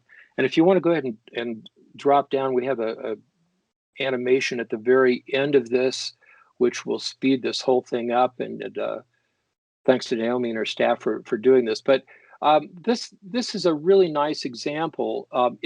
It's really looking more at, here you can see it, the green curve dropping. If you want to run that again, that'd be great. This is just an example. And as we move towards higher levels of renewables, we need more flexibility. We have places like ERCOT, which gets about half of its contingency reserve from demand response, kind of like this. What we're seeing here is AGC. But we know there's a lot of potential for demand response. And given the relatively low number of hours in a year that we're really constrained and need capacity, demand response might be a really nice resource to at least provide a part of that, if not all of it in some cases. So with that, we'll go to any questions. And thank you. I appreciate the opportunity to talk to you all. Thanks, Michael. We really appreciate that. And just FYI, that trying to get the animation to run like that was one of the harder things that we've done in a long time. So luckily we have some pretty smart staff that can figure that stuff out. I do see that there's one question in the chat function. Sure, I'll read it from Amy Hart. Does it make sense for MISO to work with member states in methodology to determine tangible benefits of DERs that can reduce costs and needs for distribution and transmission? She references new methodology available and being utilized across the U.S., and there's a link. I'm not familiar with that specific link, but yes, and I think the question is really getting us to a sort of a larger question / problem, which is, the utilities are typically file IRPs with the state commissions, and that's all fine. And you're restricted as a utility to look at your footprint, and you can to some degree take into account what happens in the neighboring footprint. But I think there's a little bit of a disconnect between that process and the MISO processes. And I know that there's been some work. I'm involved in the resource adequacy subcommittee at MISO, and there's a whole bunch of stuff going on trying to look at that. But I know that one of the questions that keeps coming up is how can a utility then do an IRP based on this, like Mark Kaiser was talking about, this seasonal capacity construct that we're looking at for MISO. And so I think it's a long way of saying yes. I think questions like that are important because MISO is the air traffic controller and is responsible for running the system, but MISO is not responsible for building the system.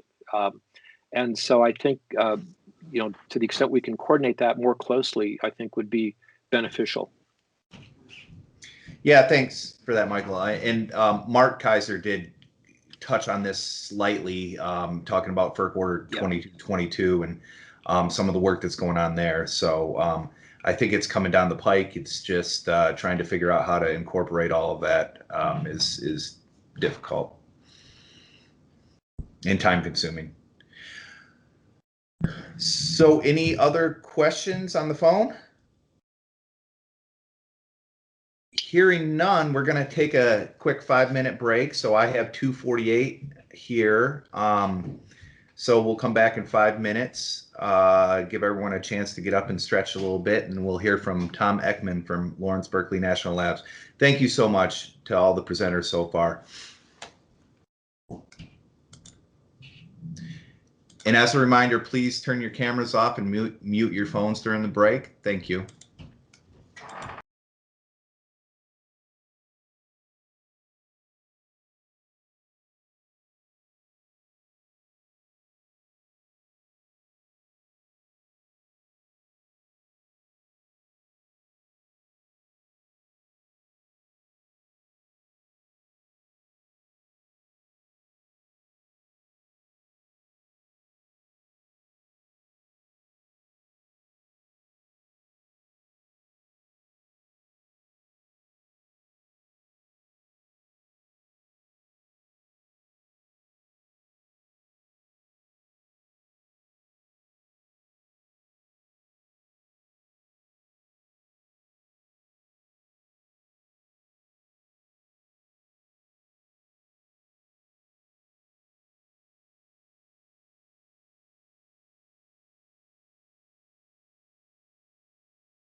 Pat, are you taking over the slide deck?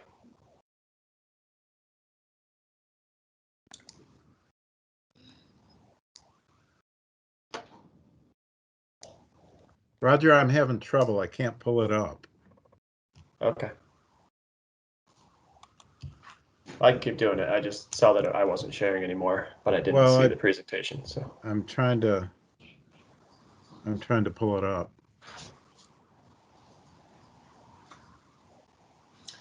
All right, well, we'll go ahead and get started as soon as we get that slide deck pulled up. But I'll go ahead and introduce Tom Ekman as our next speaker while we're trying to get the presentation pulled up and read his bio off. So, excuse me, Tom Ekman is the former director of the Power Division of the Northwest Power and Conservation Council. As Power Division Director, he was responsible for managing the overall development of the Council's 7th Power Plan. Prior to serving as the director of the Power Division, Tom was the Council's manager of conservative or conservation resources for nearly 25 years, a position he took after serving as its senior energy efficiency analyst. During his 35-year career with the Council, Tom was the architect of the Council's methodology, the methodology, the assessment of energy efficiency potential, and the integration of energy efficiency into both load forecasting and resource analysis. Tom was intellectually driven force behind many of the Northwest efforts to develop energy efficiency as a resource. He led the formation of the Council's Regional Technical Forum and chaired it for its inception in 1999 through 2015. Tom also helped form and provided staff assistance to the Northwest Energy Efficiency Alliance, the region's market transformation organization. He now serves as a consultant to Lawrence Berkeley National Lab. All right, Tom, it looks like we got the presentation up, so we'll let you go ahead and take it over. Thank you very much. Can we have the next slide? So let's start out with the basic question of why we're interested in resource diversity. The conventional wisdom says don't put all your eggs in one basket. So the implication from that is that diversity must have some value for risk mitigation. And if we look, as Zach talked about earlier, there are many academic and fields of study that look at diversity. One of those is ecology. A diverse ecosystem is more resilient because you have species that vary in their ability to resist change. And that's what the power system needs, resources that have varying characteristics that allow it to adapt to change as the situation on the system changes and the situation going forward changes. So next slide, please. So our big question is how much diversity is enough? We have Dwight here who says putting one egg in 12 different baskets in a dozen probably doesn't make any sense because it's not very economically efficient. On the other hand, there's something between all your eggs in one basket and individual eggs in every individual basket that makes sense. So how do we judge that? Next slide, please. Well, from the standpoint of the electric power system, that's a power system planning problem because we don't want to have too many resources. Like Goldilocks, we don't want to have too few, we just want the right amount. And the right amount here is not just quantity, but it's the mix of the type of resources you have, the timing of their development, and the needs that the system has for different types of resources. We heard earlier for energy, for capacity, for flexibility and regulation, and other ancillary services to maintain a reliable and robust risk management system. So let's look at the questions. Next slide, please.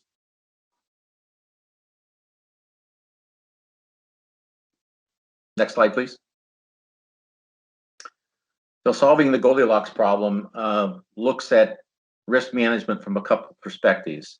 You've got a stack of resources you own, and you've got a stack of resources that you operate today. And then going forward, you have a decision to make about how much you build or buy from the market. That subjects you to some uncertainty with respect to what those resources might be, and some uncertainty with respect to what your loads might be, both in terms of overall amount and the shape of those loads going forward. So the goal here is to sort of find that sweet spot. The graphic on the right is a little bit misleading. The smile isn't actually at the top. That black line should dip all the way down to the bottom where the little red dot is, where you found the sweet spot, which basically you've increased your reserve margin to the point where you have avoided a bunch of risk without incurring a whole lot of new cost or additional costs. So what you're trying to find is that sweet spot that carries some risk management capability, but not spend too much money to avoid those risks that are low probability events. Next slide, please. So what we have are 5 questions that need to be answered by the power system planner. They are, in order to address this question of how much risk should you take on versus how much cost you should take on to mitigate that. That's the final question after you've answered 4 other ones. When do we need resources? That's a load forecasting issue. There's some uncertainty about that. How much we will need, because there's some uncertainty about when those loads might be and what the shape of those loads might be. What should we build or buy to meet those loads, both hour to hour and within hour and overall? And how much will it cost to get that done? What resources are the least cost or the lowest cost relative to their level of risk, which is the final question to address. And I want to talk about that a little bit more. Next slide, please. So uncertainty and risk analysis in the power system deals with what Donald Rumsfeld referred to as the unknown unknowns. So you've got known knowns, that is, you think you know what the problems are and you have some estimate of what the probability of load growth might be. So you know that loads going forward are uncertain. You know that resource capabilities going forward are uncertain. And so you can put some metrics on those, put probability distributions around those and test those. But finally, you get down to the unknowns, those things that you don't know about, the black swan events, as they refer to them in the literature, things like COVID-19, things like the financial crisis of 2008. Those things weren't forecast to happen, but they did. And we didn't know they were going to happen. If we did, we would have planned differently. And so those are also the system that has to be robust enough to deal with when you run up against a problem that you don't know you're actually going to get. Next question, or next slide, please. So for the known knowns, let's look at the major sources of uncertainty. You've got load uncertainty. They are the business cycles that we might have. There's some uncertainty about that. There are technological shifts that might change the load with respect to electrification or transportation, or just the advent of additional distributed generation that might affect your load growth. You have resource uncertainty, which has at least 4 components. There's the output, that is, you can get prolonged outages of both the generation and the transmission system, perhaps due to storms or due to terrorist actions. You have cost uncertainty about resources, what they're really going to cost once you get them installed. Will they operate at the capacity factor you anticipated, changing their cost per unit output? Construction lead times for things like pump storage or transmission expansion, which tend to be much longer these days than generation. So it's really not the generation side of things that are the construction lead time problem that we used to have with large coal and nuclear plants, which might have been a 7 to 10 or maybe 15-year construction lead time problem. The construction lead times we have are now on the transmission side, perhaps even on the distribution side for new substations, and for things like pump storage, which are could have major environmental impacts. And finally, technological change, and I would place in that the declining costs of renewables and storage batteries. Thirdly, we have wholesale market price uncertainty. Those markets move around. They are what they are. One does not control those markets. The markets control themselves. To the extent that they have market rules, we have some bounds of understanding of those, but there's still some uncertainty with respect to what those actual prices will be on a given day and a given hour. And finally, there's regulatory uncertainty. And probably the most looming one are reductions in greenhouse gas emissions that might be imposed or priced into the marketplace on a going forward basis. So all of those need to be captured in your planning process. Next slide, please. So in order to do that, we typically turn to what has been referred to as capital expansion modeling and risk analysis modeling. Just a little terminology here. When I discuss these for the remainder of the presentation, I divide things into 2 categories. The knowns, which are the resource strategies, and these are the things actions that you take that you actually control. That's the decision maker decides what to build, when to build it, how much to build, and how to integrate it. Those are the resource portfolio you put together to meet future loads. Those are in your control. And they face a bunch of unknowns, which are the future conditions under which that system will operate. And they enumerated below are the 4 major categories that I've talked about in terms of known unknowns. There's not one down there for the unknown unknowns because we don't know it. The combination of those 2, when you evaluate them, are scenarios where you combine what you know, that is the resource strategy that you intend to build, and compete that, stress test it, if you will, in futures where you don't control things. And so you really want to provide a robust test against how that portfolio behaves under certain future conditions, because you don't control those. You don't have the prescience and the ability to control future gas prices, future load growth, and the remainder of those large categories. So let's move to the next slide, please. So capacity expansion models at a very high level, and this has been discussed before, they evolved from production costing models, market equilibrium models. They're designed to optimize the type, amount, and timing of new resource development using assumptions that you make and load into that model about future load growth, fuel prices, resource characteristics, and the availability of certain kinds of resources and policies and regulatory cycles. I call them cycles, didn't quite get the full word in there, but regulations ebb and flow depending upon apparently who the administration is. Key differences between these models, because they all have different capabilities, are time resolution. Some can run down to the sub-hourly level these days, so they can look at things like storage and in and out on batteries at a sub-hourly basis, 5-minute intervals. Some other models run less than that. But most of them run at hourly, daily, weekly, or typical weekly or typical day kinds of time resolution. Some have unit commitment at the chronological level, that is hour to hour, that's back to back. Some are based on low duration curves or typical days. Some have transmission and power flow capabilities, some don't. And some treat uncertainty quite differently. And let's talk about that next. Next slide, please. So there are two kinds of resource portfolio optimization and risk assessment methods, two major categories. Users basically are the ones in charge of choosing those. The capacity expansion models can be deployed in many different ways. So this is not a story about capacity expansion models so much as it is how users use those models. The most prevalent method of use is to do a deterministic modeling, which is then followed by a stochastic risk analysis. So in this process, the resource portfolio is optimized for a single future. It's given a load growth, a gas price, wholesale market conditions, resource cost, and availability, and it optimizes around that single future. That's deterministic in the sense that it knows exactly what the future will be, so it can optimize perfectly for that future. It produces a resource portfolio that gives it the type and amount and schedule of resource development over that planning period. And then the risk is quantified by taking that portfolio and subjecting it to a range of different future conditions.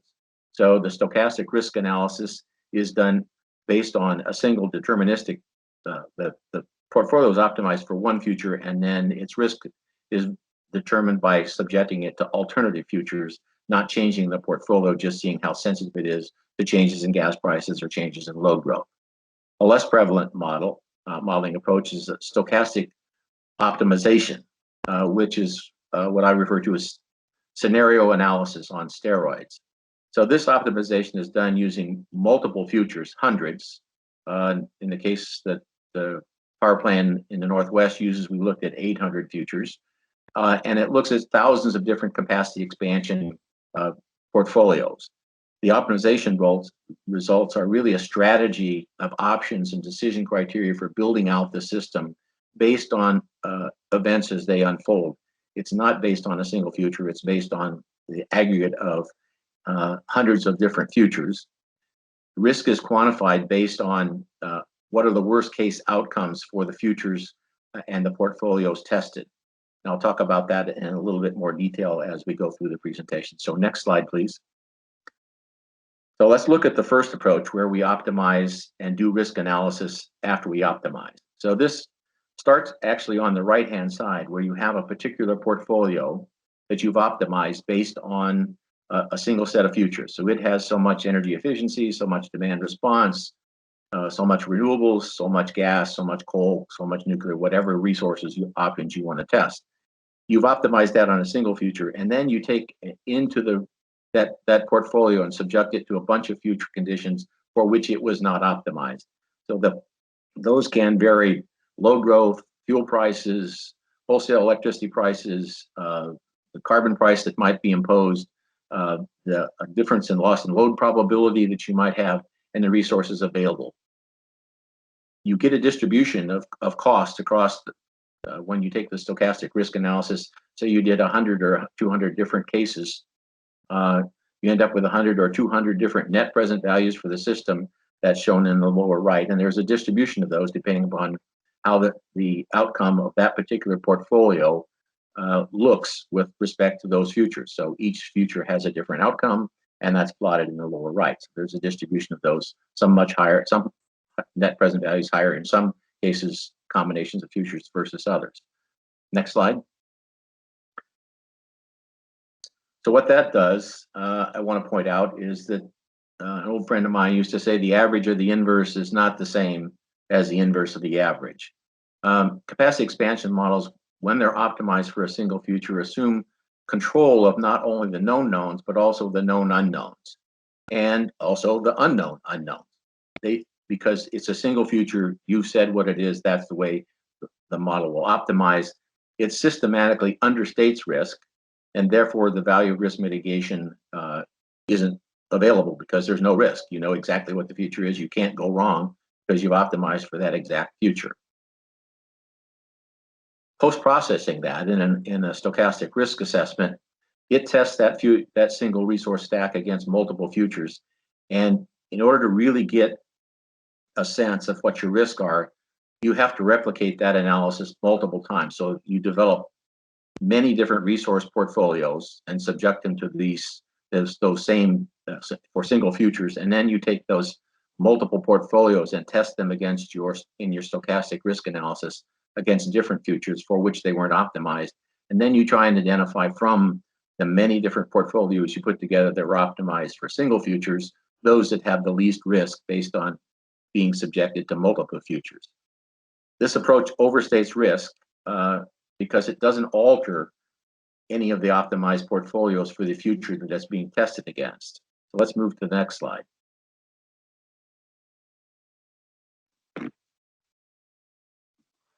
Next slide, please. The alternative approach is to optimize across the range of futures. So in this case, we start out with all of the, oops, there we go. That's right. We start out with the resource analysis model in the middle, not the stochastic risk analysis model in the middle.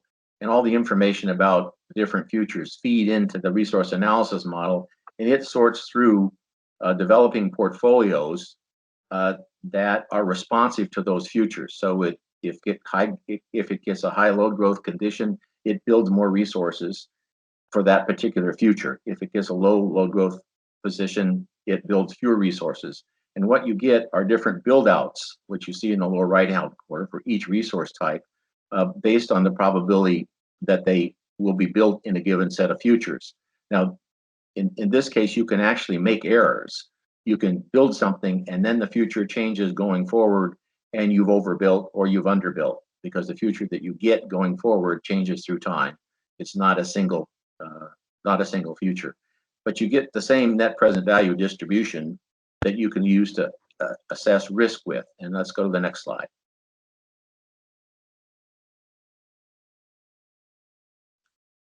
So let's use this second technique to look at risk analysis for resource diversity. What I've done is take 5 scenarios that we developed for the 7th power plant in the Northwest. These scenarios include different constraints on resource development. The first one, the baseline, sort of business as usual, is no resource selection constraints. The second scenario is we eliminated the option to build demand response resources.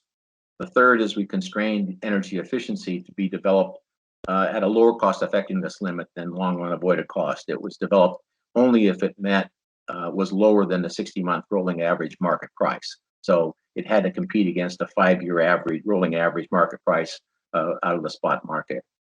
A fourth option was we looked at moving the resource portfolio standard for renewables up to 35% region-wide.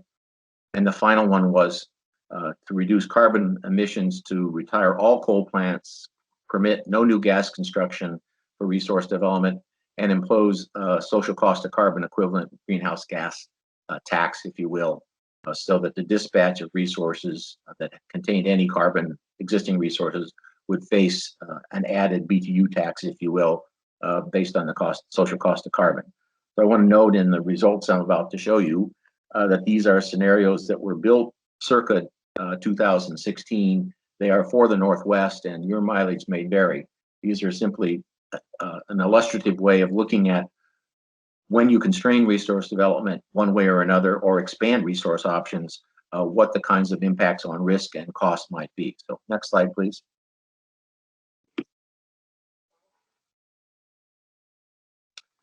So this is the expected value of resource diversity by scenario. So we've got the 6 scenarios there: no constraints, no demand response, a constrained EE case, a 35% RPS, retire coal, and finally increase market reliance. They got 6 scenarios here, and the stack bars indicate how much resource development in winter capacity, because the Northwest is winter peaking. Winter capacity we added over the 20-year planning horizon. You can see additional capacity when you constrain how much EE was developed in the center case. You would add additional gas capacity, where you didn't see that in the no constraints case, where energy efficiency is the dominant resource development. So unless it's constrained, demand response and energy efficiency show up. If you constrain their development, you get less energy efficiency and more gas turbines. If you add RPS to the mix, you get less energy efficiency, more renewables, obviously, but not a lot of renewable capacity, because we're looking at wind and solar. And as was pointed out earlier, there are ELCC during the winter, in particular in the Northwest, isn't all that great. We're a little high latitude. So like Michigan, the solar has a little difficult time adding much capacity in the summer, in the winter afternoons and then winter mornings when it's still dark. So this is just the expected value. This is the mix that you would get in the average case across 800 different futures. But let's look at the next slide. This is the resource development across the scenario. So these are distributions of development in gigawatts on the horizontal axis, and the probability of development on the vertical axis of the various resource types that were considered. And if you look, they're not particularly stable across various scenarios. So if you look in the upper left-hand corner, energy efficiency, the lowest case is the constrained case, and it peaks out at about 15% probability they're going to build about around 4 gigawatts. On the other hand, if you move it to other cases, energy efficiency increases up to 7, 8, 9, 10 gigawatts of winter capacity. And so that's similar to the other kinds of resource development. They move around depending upon the resource constraints provided. So these are probabilities that the resource will be developed in terms of capacity across the 800 futures, and it varies. In each future, there's a different amount of development. The reason this is done is that when you do a portfolio this way, this is what people would do in the real world, because as loads didn't grow or market prices changed one direction or another, we would hope, given that you do IRPs on a regular basis, that the portfolio would change on a going forward basis. If you optimize on a single future, it's assumed it's pretty much like driving over the bridge into the water, because Google Maps says that's the quickest route when you can observe that the bridge is out. So you don't make any changes going forward. So instead of overstating how much your risk really faced, you can veer off to the side and not endure that risk. And so this method of optimization tries to get out what adaptive management would do in the face of reality. As the system unfolds in a particular way, you change course based on some understanding of what happens in the cases that you look at. If you look at 800 futures, you can learn from that about what decisions should be made given a future of one type or another. So it's really looking at these and investigating these futures that inform your decision criteria with respect to what to do if the future unfolds differently than a single case might indicate. So let's move to the next slide.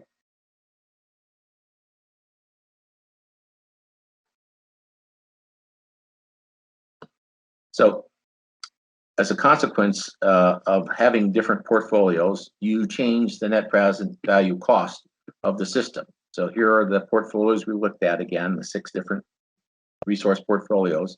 And you can see they have different distribution characteristics. Well, let's take the pink one in the middle, the RPS at 35%. It has a much higher net present value than most of the other cases, but it doesn't have a very wide tail on either side. That's because no matter what the natural gas prices are, nor what the carbon costs are, it doesn't change its cost very much. It's expensive, but it doesn't have a lot of variance. On the other hand, if you look at the retire coal case, it has which is the one that's almost the same price, net present value system cost, peaking at around $140 billion. It has big tails because once you retire coal and have no new gas, you've got to replace it with running gas in existing turbines. And as gas prices move around, those existing turbines operate to maintain system reliability. And in low gas prices, they don't cost very much. In high gas prices, they cost an awful lot.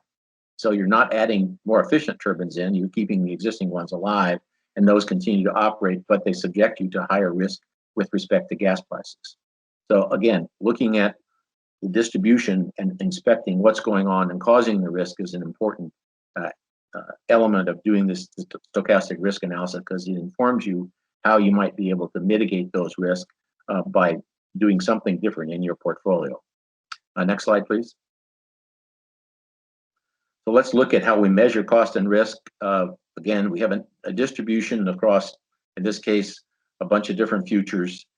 These are the net present values for each future stacked up in terms of a frequency distribution.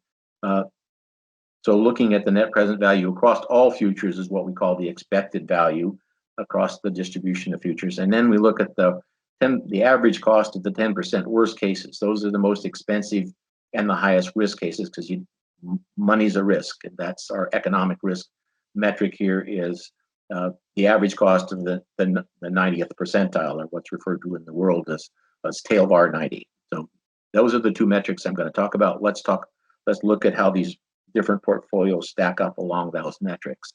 Next slide, please. So on the left here, we have net present value average system costs for each of the portfolios, and on the right, net present value system costs. So the average cost of the 90th percentile. So the no constraints case bar has a net present value of about $80 billion. When you increase market reliance by about 1,000 megawatts of capacity over what it was in the no constraints case, it allows you to, as was pointed out, access another market that might have lower cost resources for capacity at the time you need them. And as a consequence, your net present value system cost goes down. That's increasing your portfolio diversity, because you had a constraint in the first case not to go outside your particular area. But if you go outside your particular source of resources, maybe you could reduce your risk as well as your cost, because if you look at the right-hand side, the risk is also less in a net present value systems case than the no constraints portfolio. So the other cases are all increasing constraints on your portfolio, and they increase in cost compared to the no constraints in the market access case, where you've increased diversity. So all cases get more expensive, some much more than others. If we look at the last two cases on the right, retire coal with no new gas and impose a social cost of carbon and an RPS, they have pretty much the same net present value system costs, very little difference in the two cases. They have considerably different net present value system risk.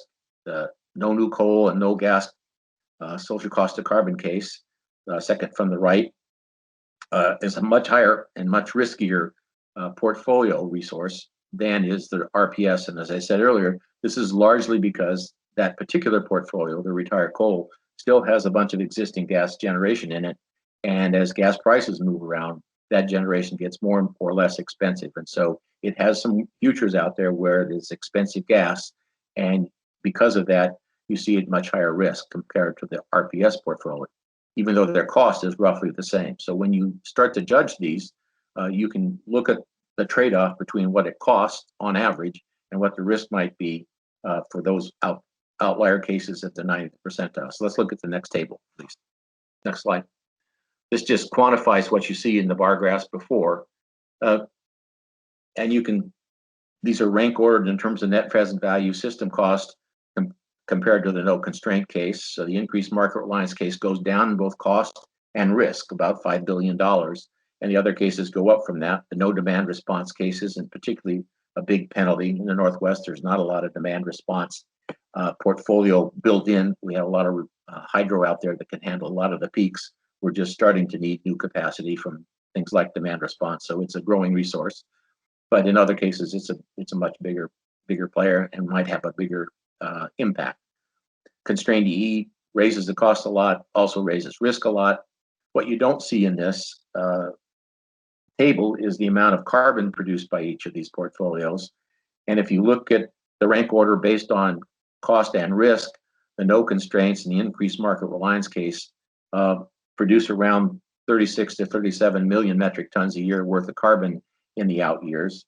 If you look at the RPS case and the retire coal, those are much lower carbon producers, but the retire coal produces less than 10 million metric tons, so less than half of the, about a third of the carbon production from the no constraints case. So as was said earlier, there may be other criteria besides simple cost and risk that you want to rank portfolios on relative to diversity, because you get a different outcome with respect to a particular societal value. So I will go to the next slide and open it for questions. You can read this at your leisure.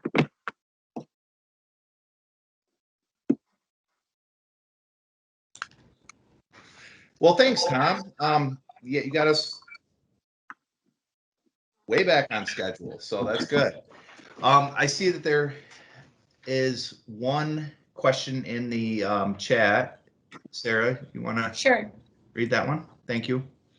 Laura Mikulin asks, which capacity expansion models out there are capable of doing the second method of risk assessment? The council has its own resource portfolio model. That's what I was referring to. It has that capability. The others, other models like Encompass and Aurora, Plexos, can do that, but it requires the user to use a different methodology and deploy them differently than they conventionally are out of the box. So it requires some additional scripting that can be done to run the models multiple times. They're capable, but it's not out of the box capability. It's something that you can do as a experienced user and customize a bit. Encompass, for example, will allow you to pick different optimization timeframes, so you can set different, even though you might have a 20-year planning horizon, you might have decision intervals set at 5, 10, and 15 years, or some other intervals, so it will create a different future 5 years out than it started with, for example. So there are ways to make the models not drive off the bridge. Any other questions in the chat? Or anyone want to raise their hand?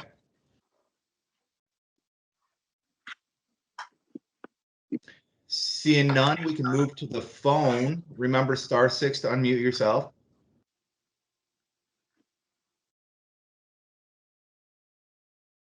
Okay, well, Tom, you got off really easy then. Yeah, I did.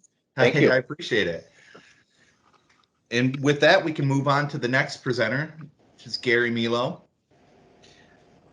So Gary is the director of Michigan Biomass, a coalition assembled in 2007 to advocate for states' wood-fired independent power generators. Gary has worked in the biomass industry since 1999 in human relations and government affairs. Currently, Gary chairs the DNR's Forest Management Advisory Committee and is vice chair of the Timber and Forest Products Advisory Council, which focuses on issues affecting forest resources and wood fiber markets. Gary has also been a member of Eagle's Scrap Tire Advisory Committee for approximately 15 years.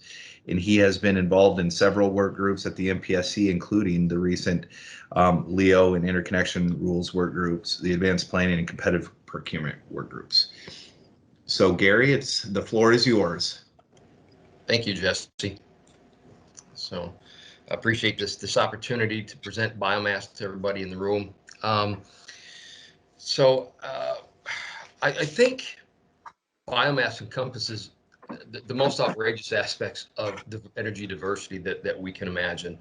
And there's basically two reasons for that. One, we're base load, and everything that comes with that. I think that's very familiar to everybody in the room. But it's because we use organic resources, primarily wood fiber, as our fuel, that we bring a host of non-electronic benefits to the table. So I'm going to be talking today largely about what we think are quantifiable benefits, values, and attributes that we bring, as well as those things that are more qualifiable. And I'll talk a little bit about the difference between those two and why we are in these circumstances that we are. Essentially, our fuel drives everything. So if you look at Michigan's vast forest resources and the economics that surround that, we are part of that $20 billion industry. That doesn't include recreation and tourism either. So those resources determine pretty much everything that we do. And largely, we are a forest management resource or forest management tool that happens to survive on revenues through the energy markets. So we'll talk about some of those differences. And ultimately, we exist because of federal legislation, purple legislation in 1978, and because of these vast wood resources that are available for fuels. So next slide. Michigan Biomass is a coalition of 6 of the state's wood-fired power plants. What makes these 6 unique is that they had purple contracts prior to Michigan's RPS in 2008. And they also have, those contracts are with Consumers Energy. There are other bioenergy generators in the state, principally Launch Warden Electric, which is an 18 megawatt facility up at the base of the Keweenaw. They are very similar to our facilities, except they have an RPS contract with DTE. The other facility here would be TES Filer City, which is primarily a coal facility. It fires some wood, the co-fires that with coal.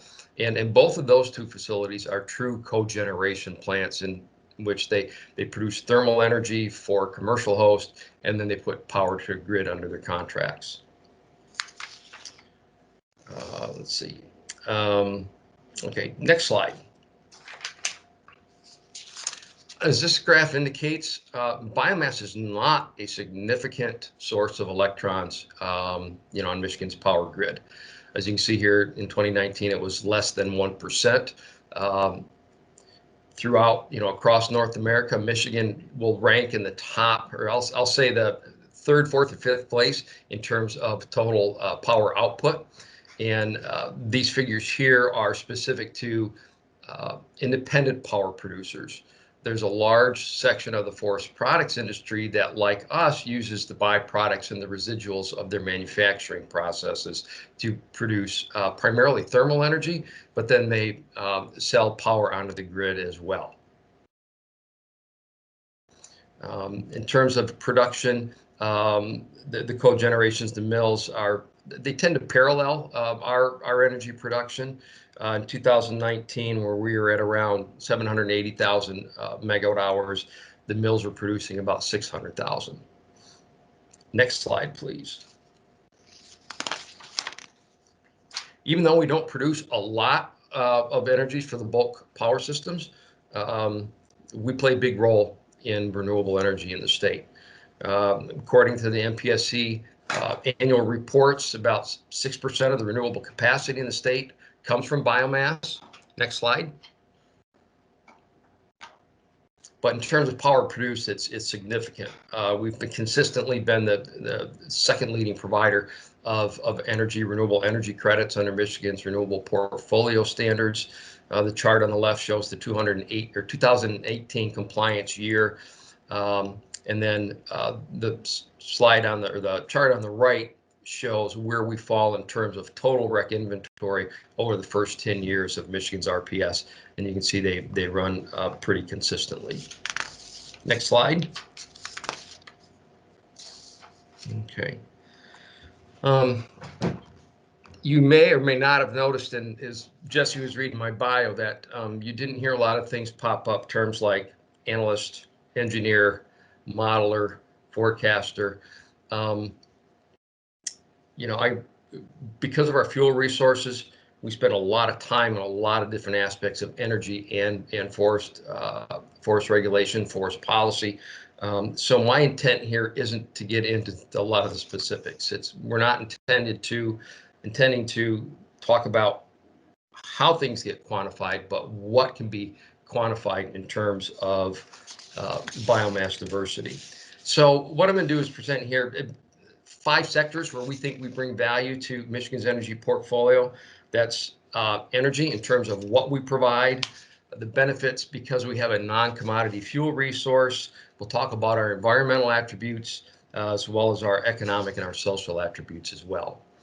So I think we heard a lot today from the experts on the value of base load capacity. And we've been hearing throughout these workshops that there's concerns amongst modelers and forecasters and planners about the loss of that base load capacity, what it provides to system reliability, resilience, and flexibility. You know, for example, we heard from Drew at Xcel today talk about that, you know, for reliability and system flexibility that we need firm low carbon generation. And that's exactly what biomass is and is exactly what we bring to the table.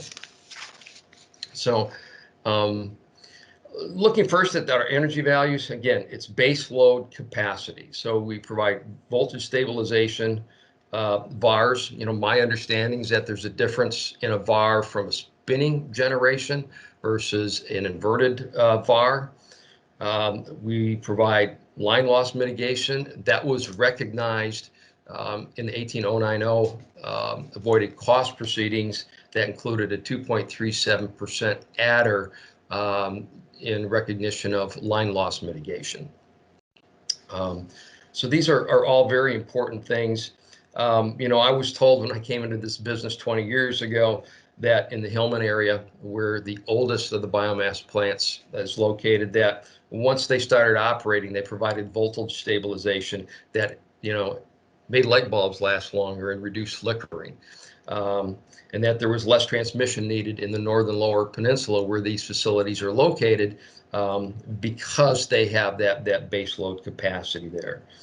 And it's dispatchable, it's load following. It takes about 60 minutes to ramp up from minimum load to full load at a biomass plant. It's not quite the same as a peaker, but again, it's more of a load following resource. We have a demonstrated high availability factor in excess of 95% compared to what we've seen in coal fleets and other solid fuel generation and thermal resources. Not sure how that compares to natural gas generation. We provide a level of cybersecurity. These are smaller, more remotely located facilities, not likely to be targets. Their DCS and other operating systems are physically disconnected from the internet. So we bring a level of cybersecurity with our generation as well. And of course, thermal applications, unique to combustion systems in that we produce heat to produce steam to drive a turbine generator. And as I mentioned, you know, there is cogeneration opportunities where that excess heat can be used in greenhouses, kilns, and other thermal applications for industry. Moving over, looking at the value of our fuel. It's a non-commodity fuel that has zero or low value in the marketplace. It's locally sourced. You know, our economics dictate that our fuel resources, we can only afford to transport that within about a 50-mile radius of that facility. So that will ebb and flow a little bit as diesel prices and things like that change. And we rely on local transportation for that fuel. So that provides us another degree of fuel security. You know, we are not, these fuels aren't subject to some of the geopolitical upheavals that are possible throughout the world. You know, we don't have to rely on pipeline systems to stay functional and operate. And all of the again, geopolitical or political aspects surrounding pipeline development.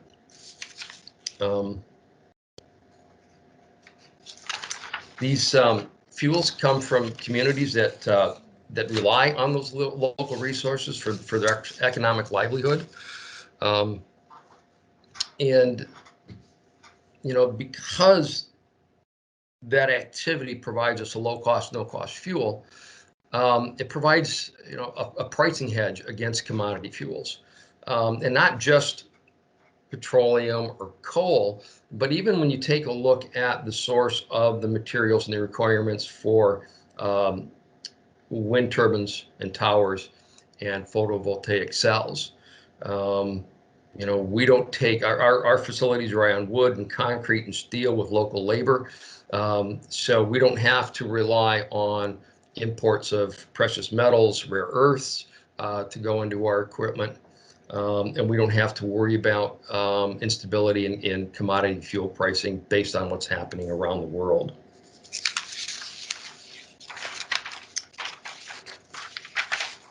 Next slide, please. So I mentioned in the onset, a lot of our attributes come from our fuel, the energy marketplace, and putting our attention in the resource side. Michigan is home to vast forest resources. It's a $20 billion forest products industry. And that's all based on, the 19 million acres of forested lands in Michigan. More than half of that, 9.4 million acres is under management for recreational use, wildlife, fiber supply, and climate change. And we'll talk about how energy fits in with climate change a little bit better. The state of Michigan is the largest single landowner in the state at 2.5 million acres. It's home of 3 national forests and 6 state forests, 3 in the UP, 3 in the Lower Peninsula. We have private lands. We have real estate investment organizations and timber management groups like the Nature Conservancy, or private landowners like Lyme Great Lakes. They own another 2.5 million acres. And then small private landowners. They have enrolled over 370,000 acres in the state's qualified forest program, which gives them tax breaks if they manage their forest stands sustainably and for markets. So all of this stuff, comes to bear on, what it takes for us to operate. And the economics of those markets that drive our fuel costs and our production costs.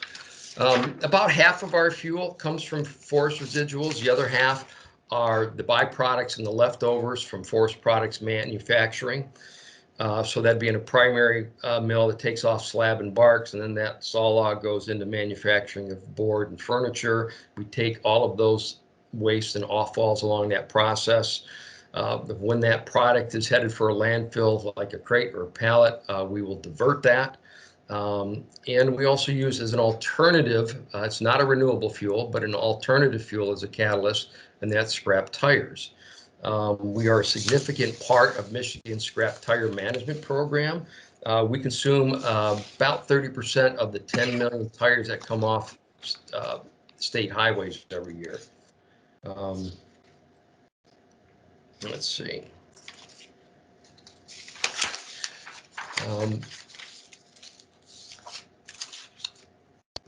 We'll talk about fossil fuel emissions a little bit later. Moving to economic values, I look at those again, the economic values on the resource side, as well as the energy side of what we do. On energy, it's largely cost avoidance. We already exist. We're part of the existing generation resources and grid support. So all of the things that are happening now are not happening to our benefit or because of our existence. We're there to support all of these efforts and the build out of new technologies and modernizing the grid and reducing carbon.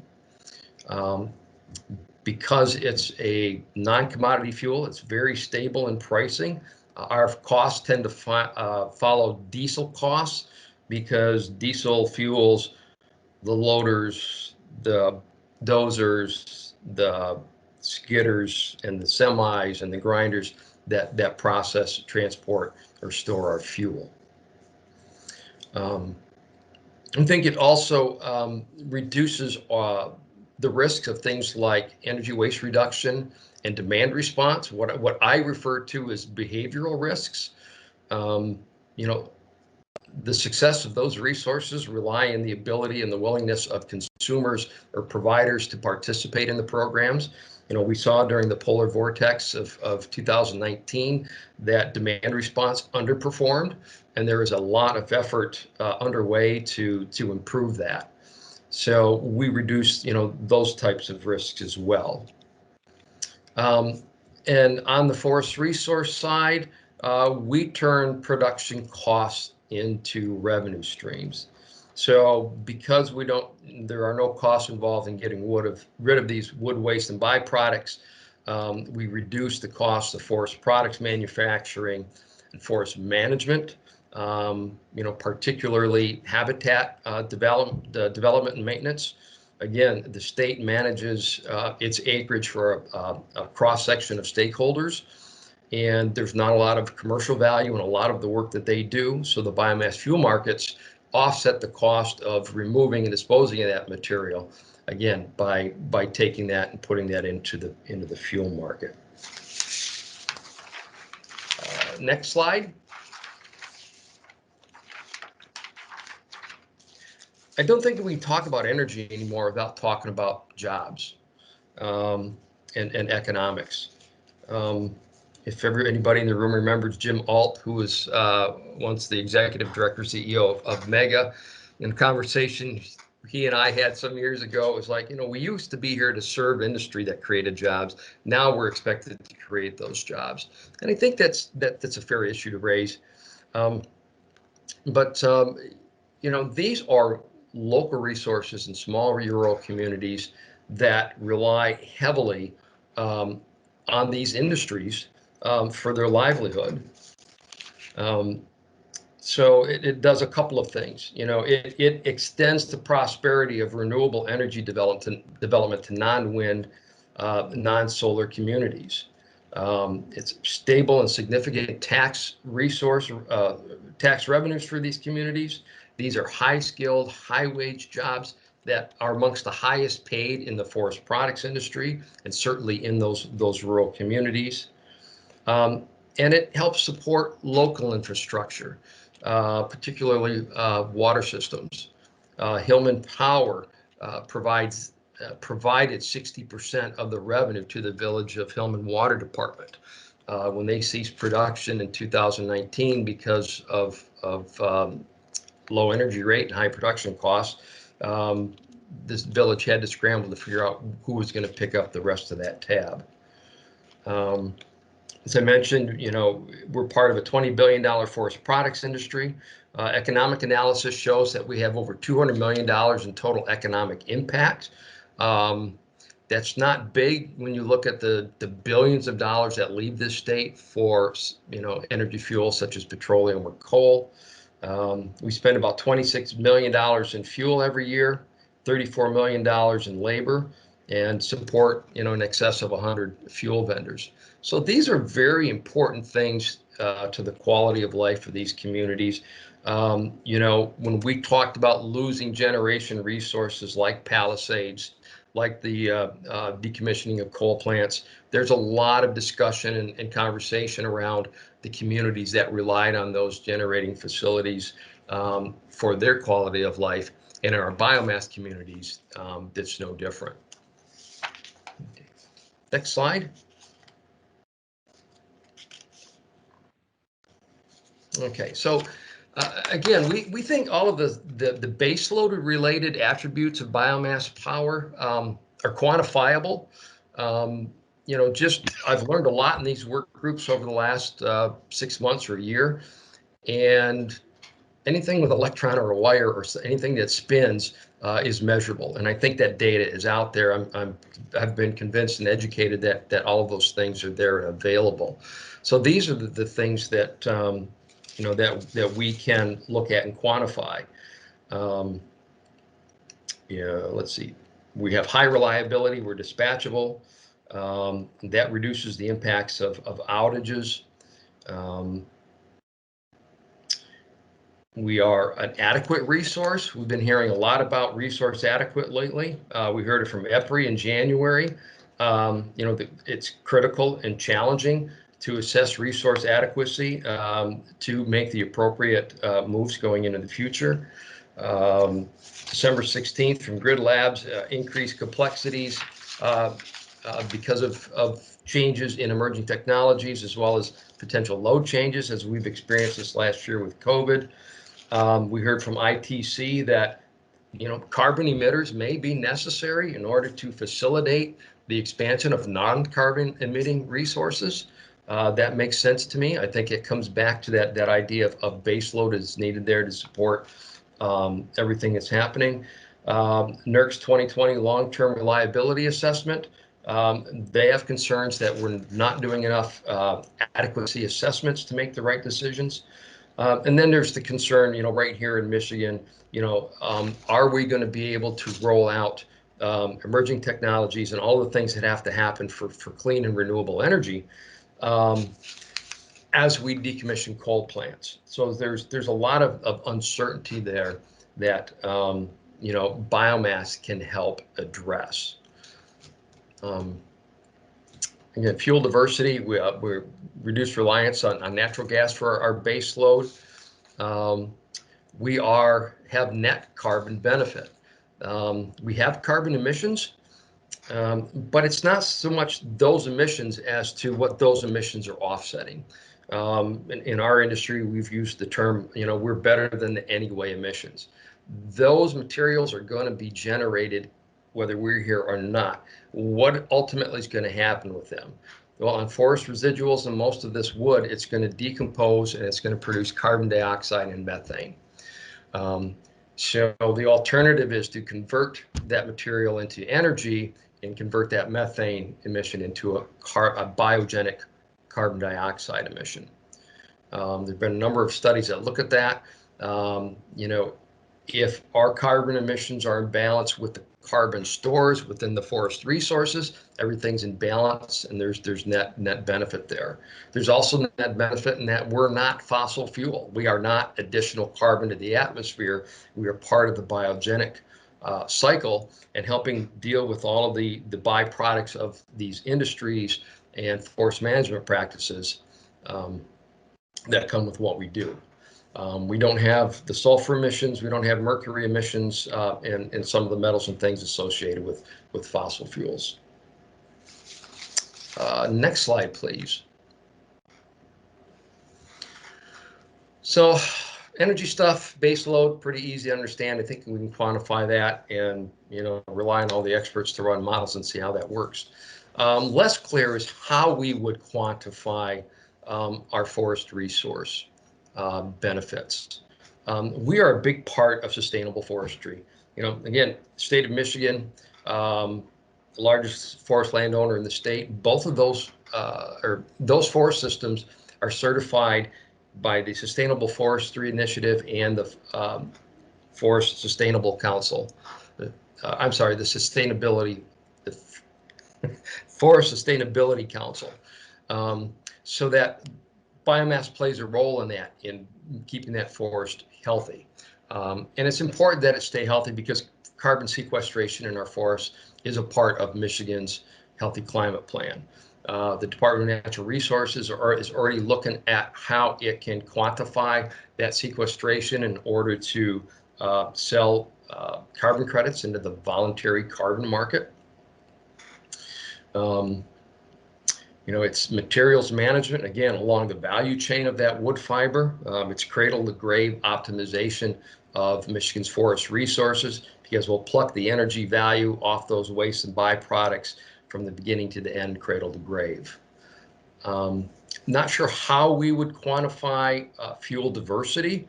It's not wind, it's not solar, it's not natural gas. We take a few eggs out of singular baskets. I think that has value. I'm not sure how that would be quantified. And then, of course, the economic aspects of that.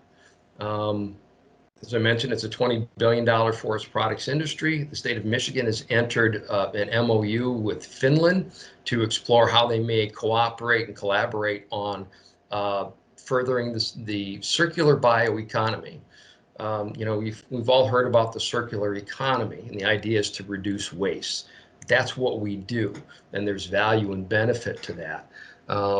No matter how hard you take your byproducts and put it into new materials or repurpose it, there's always going to be that little layer at the bottom of the value pyramid that's disposal.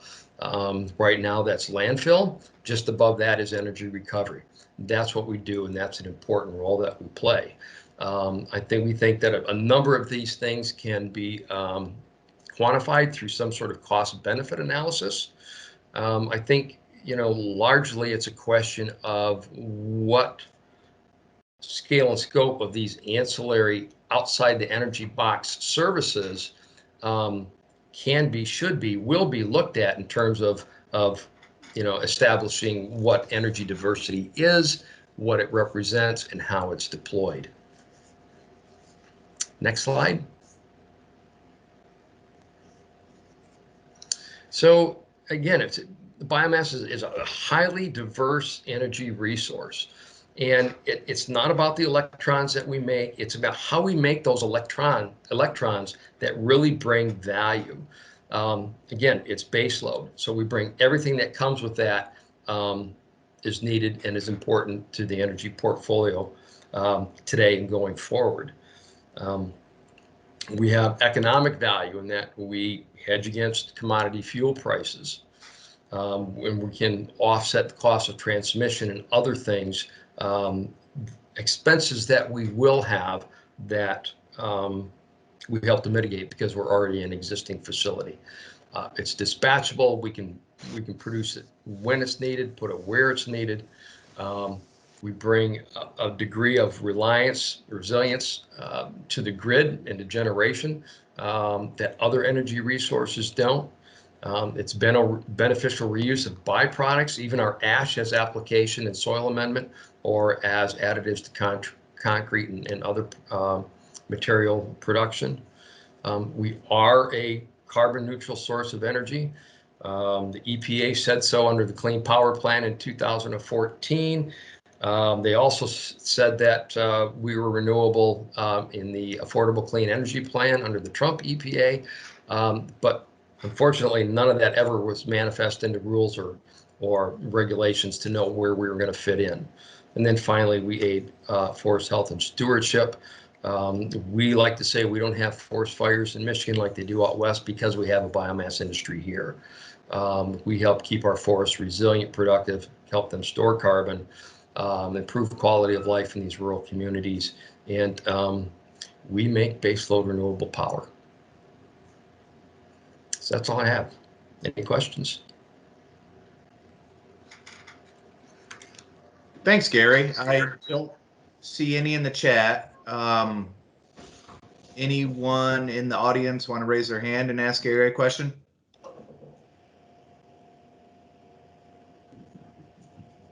Anyone on the phone, remember *6 to unmute.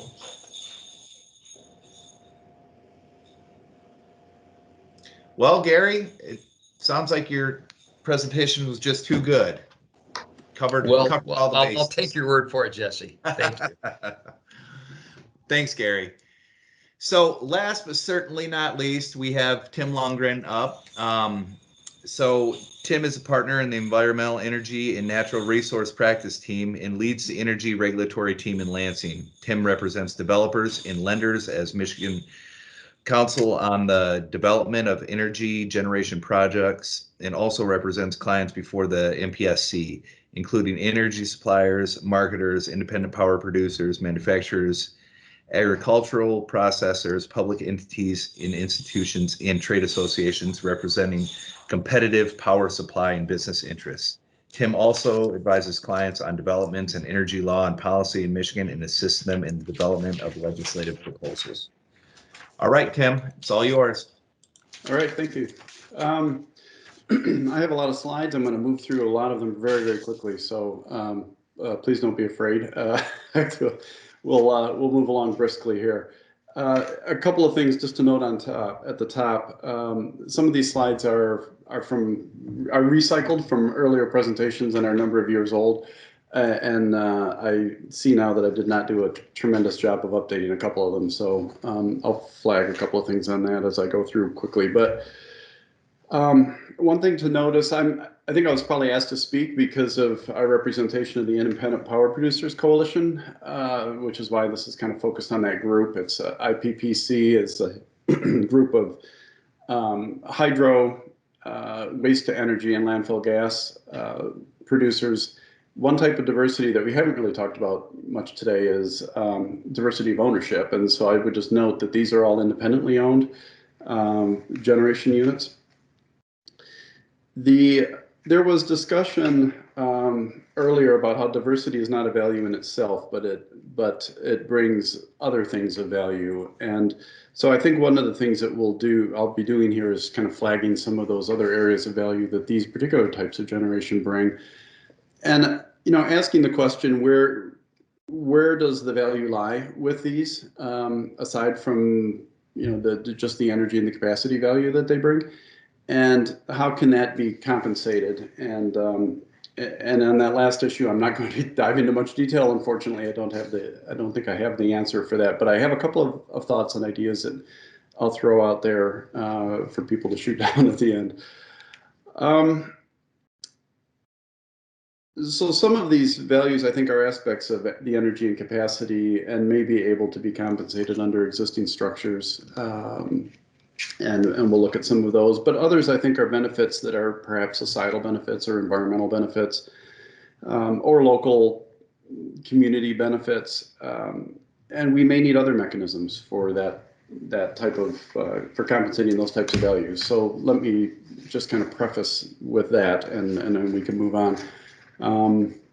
So these are the essentially the main categories of generation that we'll be looking at here quickly. Next slide, please.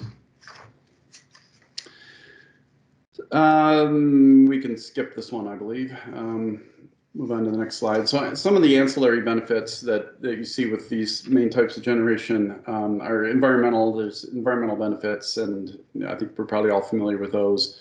The main, you know, carbon mitigation, emission profiles, renewable portfolio standard type of benefits, the environmental attributes. One that's a little different is waste management, and we'll see that specifically with the Kent County Waste to Energy Facility is a good example of some additional waste management benefits that you might get with these kinds of plants. There's resource management benefits, and the forest health and stewardship is really more applicable to biomass, and Gary has done a fine job of talking about that. Flood control, obviously with the dams and habitat, and we'll look at some of those very briefly. Social benefits, local jobs, local resources, tax base and property values for both the community and private landowners, and recreational benefits. And so we'll examine some of those very, very quickly as well. Next slide, please. So on the energy values, yeah, let me just, again, Clean Power Plan, as you can see, it's a bit dated, but these all meet the Michigan Renewable Portfolio Standard. So they all are providing renewable generation, fuel diversification, which we'll get to a little bit later, and baseload. And by baseload, I mean that these are continuously operational plants. All of these are, so they are, you know, unlike say wind or solar, their fuel is continuously available, and so they're not dependent on fuel supply to be operational. So a hydro plant, for instance, in Michigan, you know, unlike some states out west where rivers tend to be more seasonal, in Michigan our rivers are reasonably stable. They fluctuate, but they don't typically run dry in the summer. So, you know, the Huron River, the Muskegon River, some of our major rivers that the hydro units are on are flowing year round. So that, you know, that kind of power is continuously available in some significant degree. Next slide, please. So system benefits, you know, a lot of these issues have been covered already, so I'm not going to belabor them. I would point out that some of the grid reliability benefits, voltage support, VARs, are benefits that some of these units provide. Some of them are dispatchable. They have black start capability. They have a capacity factors, and many of them in 90% and up. And distributed generation, you know, oftentimes there are locational benefits of these that provide grid support. I think, you know, Lauren Donofrio from DTE kind of raised this early on. You know, many of these plants, and Gary mentioned it as well, I think many of these plants are located in rural areas or areas where the grid could use some support, and they provide benefits in that regard as well, with voltage regulation and the like. Next slide. There are a number of slides here that are going to be kind of covering capital requirements. These just go to make the larger point that these facilities, whether they're new or existing, have similar needs to those that are operated by the utilities. Consumers has, I think, 13 hydro units that they operate. However, these independently owned power production facilities don't have access to the same types of compensation mechanisms that the utilities have. The risk is on the owners, independent owners, and not on ratepayers, which is a benefit to ratepayers. And there's a value to that. We provide utilities with a return on equity for the risk that their owners are undertaking. But there is no similar risk premium that's paid to private owners, and when we're kind of calculating energy and capacity payments, so under power purchase agreements typically. So I would point out that that is perhaps one area of value that these offer is risk mitigation and who that risk falls on, and that is something that our current structures don't seem to be providing a monetary value for. Next slide. Okay, we're starting to focus a bit on hydroelectric, and flip to the next slide. And this is another example of an old slide that hasn't been updated. So this is, I think, from 2016, but it's really here just to give you a sense of the number of independent hydro facilities. There's a lot of them across the state, and they range in size. I think the first set are all on consumers, and the bottom ones are on DTE's systems. So next slide. Just a few words about the fuel source here for hydro. It is obviously there's no foreign supply issues. It's not subject to disruption based on economic price fluctuations and the like. There's no fuel transportation costs. It's a renewable, sustainable resource with a high efficiency and high availability. It's clean. I would point out that the last bullet, the small hydro plant rehabilitations, oftentimes these are old community assets. It's worth noting that these, nobody's putting in new hydro units in Michigan. The ones that exist are old ones and that are being rehabilitated or maintained and upgraded, made more efficient. And these, so let me give you an example of that on the next slide. This is the Bellevue Mill. It's owned by Bill Stockhausen and his family. And so there's a before and after picture of when they acquired it and what it looks like now. There's a video that's available if you just Google Bellevue Mill hydroelectric or something. You'll turn up. And that's a reference to it here. Some fascinating videos of that rehab process. There's also a great article in the Lansing State Journal with some fabulous pictures of this place. The photos, though, really don't do it justice. They have an open house that they do once or twice a year, and I would highly recommend anyone has an opportunity to go tour this facility. It's well worth your time.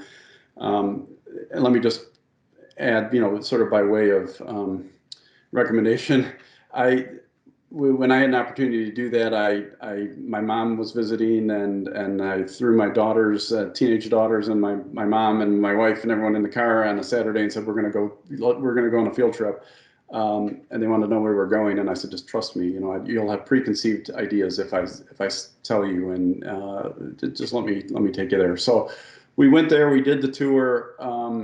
And as we were getting back in the car, my teenage daughter was like, "I'm really glad we did this." So. That I think is probably from a teenager about as high a recommendation as you can get. It's a very cool place. Many of these are labors of love, and this one certainly is. Bill and his family, his daughters and sons and his wife have all just rebuilt this place by hand. It's kind of like Greenfield Village, it's all restored on the inside. It's a thing of beauty. So it has become a jewel in the community. You'll see if you look up Bellevue, it's featured on their town's website. They host Girl Scout retreats. You know, the upper floors, this is a 5-story building, and the upper floors they've just fitted out with bunk beds, and they've got they host retreats in there. They have community events on site and around the pond. So you know, there's community, and then I say all this just to show, you know, these are values that you can't really capture with an energy payment or a capacity payment, but they're taking something that had been an old decrepit thing, you know, an eyesore in the community, and turning it into a thing of real value for the community and a resource for that community. So, I mean, there's a value there. Next slide, please. Elk Rapids is another hydro facility that's owned by Bill Stockhausen, another before and after shot. But, you know, this is just the generating facility. And I think to really understand the values of generation that these kinds of generation facilities bring, we need to view them kind of in their larger system. So next slide. So here's a shot of that unit over on the left-hand side. That you can see the red brick of the building of the hydro unit. But here you see the larger water system that supports, and it's supporting marinas, both upstream and downstream. It's helping control water levels for those marinas. You know, it's forming a community. It's forming other community assets, right? I mean, it's integral to that whole overall water system, and the benefits that town is able to derive from those water resources. Next slide, please. Another example here on the Black River, this is the Kleber Dam. The tower and Kleber are 2 hydro units closely spaced on the river, but here this is the Kleber Dam. There is a DNR and MSU sturgeon study going on there that the owners are you know, helping to host at the Kleber Dam site and helping to facilitate, which is examining the impacts on this, you know, rare species of fish that they're seeking to have a comeback for here in the state, and you know, the impacts of dams and hydroelectric units on the rivers on those fish, and you know, how we can mitigate those. And so the dam site here actually they provide some habitat. Some protected habitat for sturgeon on the river, and they help with a sturgeon rearing facility, and have been a key partner in those studies. So there's a citation for that as well on here. Next slide, please. So quickly, you know, some of these ancillary benefits, waterfowl, fish habitat, are provided by these dams and the retention ponds that they create. Retention ponds are lakes that they create, recreational lakes, public access, which we'll look at again very briefly here coming up. Flood control benefits, enhanced property values, and tax base for people that live around those ponds or lakes. They help block the upstream migration of invasive species. I think something that many people probably don't really think about, but you know, one of the benefits that dams provide is they keep invasive species out of portions of our water, significant portions of our water system, because they're not able to, you know, sea lamprey and the like aren't able to move upstream, because of some of the dams. They also there's the obvious employment benefits. Next slide. Energy values. Again, I probably don't need to dwell on these. I think we're all aware of renewable energy, the benefits of renewable energy. But again, these are, you know, what we would call baseload, predictable, controllable, and continuous sources of energy supply that they can provide to the grid. Next slide. So overall system benefits, this is just kind of a list of some of those. You know, I've already talked about many of these. Black Start capability, this long-term infrastructure. You know, these kinds of facilities are often here for 100 years or more. Many of them have been here since the early 20th century, and some perhaps even older.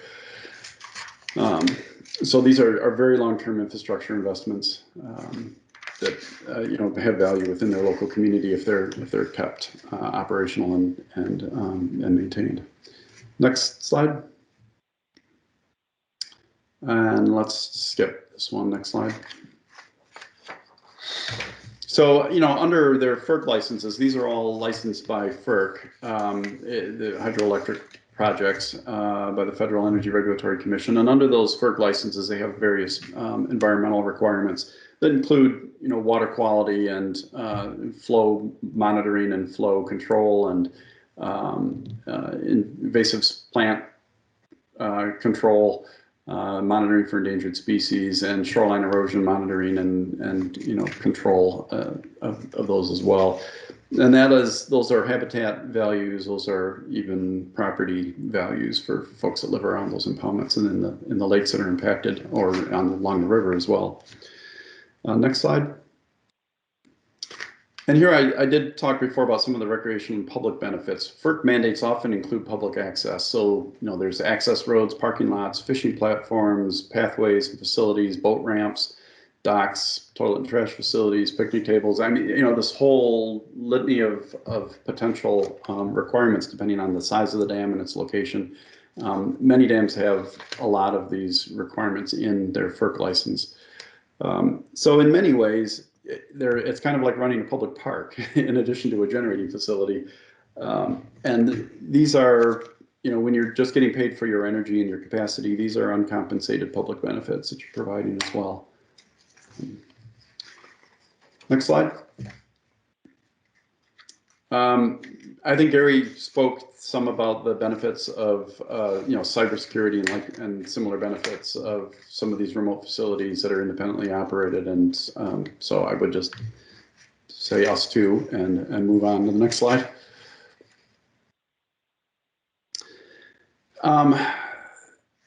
There are significant FERC mandates on hydro units, and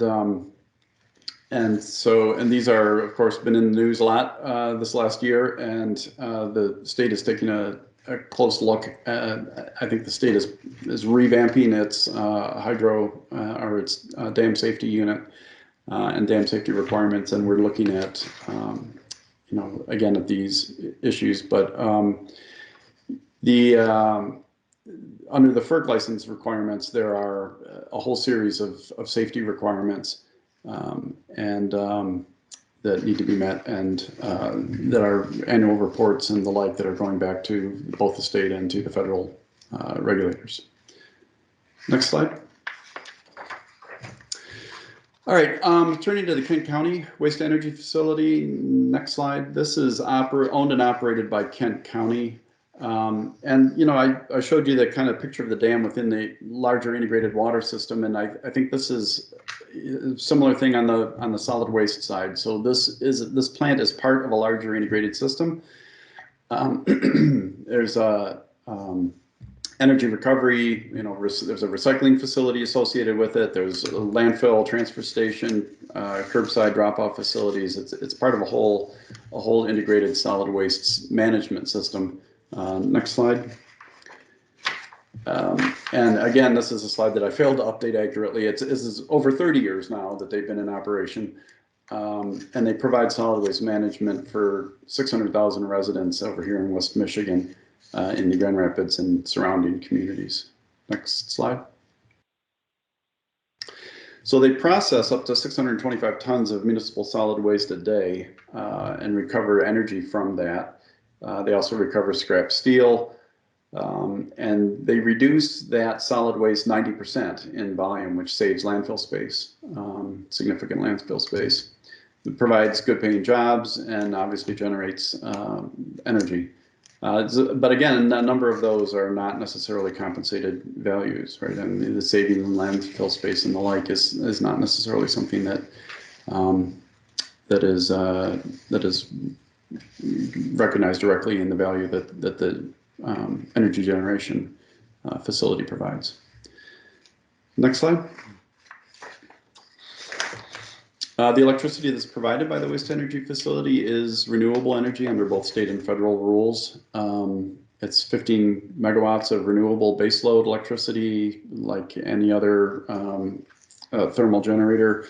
It operates at a 90% or more capacity factor, so it's reliably baseload. It powers about 11,000 Kent County homes, equal to those of you familiar with West Michigan.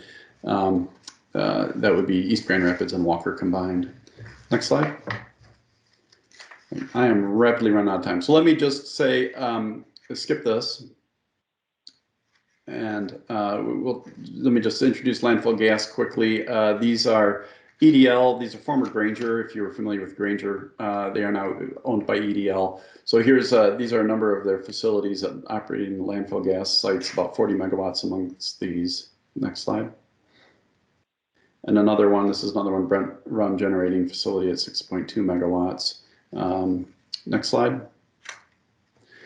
A number of ancillary benefits here. Again, it's energy from waste capture. There's a variety of environmental benefits from that. It's, again, Michigan made, Michigan labor, Michigan resources. Next slide. Renewable portfolio standard. These, again, have a high capacity factor, continuous generation, and base load renewable energy. Next slide. These units are, many of them are dispatchable, Black Start capable. They provide distribution support with VARs and voltage stability benefits to the grid. Next slide. We can skip that. I think I covered most of that. So let me just wrap up then and say, there are a couple of quick thoughts. There's if there's a feeling that the MPSC may lack jurisdiction to address many of these types of values that we're talking about, things that are kind of fall outside the typical energy and capacity benefits, there's perhaps we need to be thinking about seeking legislative approval for to provide the MPSC with the authority to consider some of the societal or environmental or other benefits, aside from just those energy and capacity benefits that when it's approving prices and setting prices. I think that another thought is with when you're looking at a baseload renewable generation facility versus an intermittent one. I understand, MISO has a method for kind of discounting capacity from intermittent resource, but you don't know when it's going to be there. And I think there's probably additional value in the fact that something that's there 90% plus of the time, 90+% of the time, you can kind of rely on it being there when you need it. Something that's there 60 or 40% of the time, you're not sure when you actually need it if it's going to be there. That differential in value, how to capture that.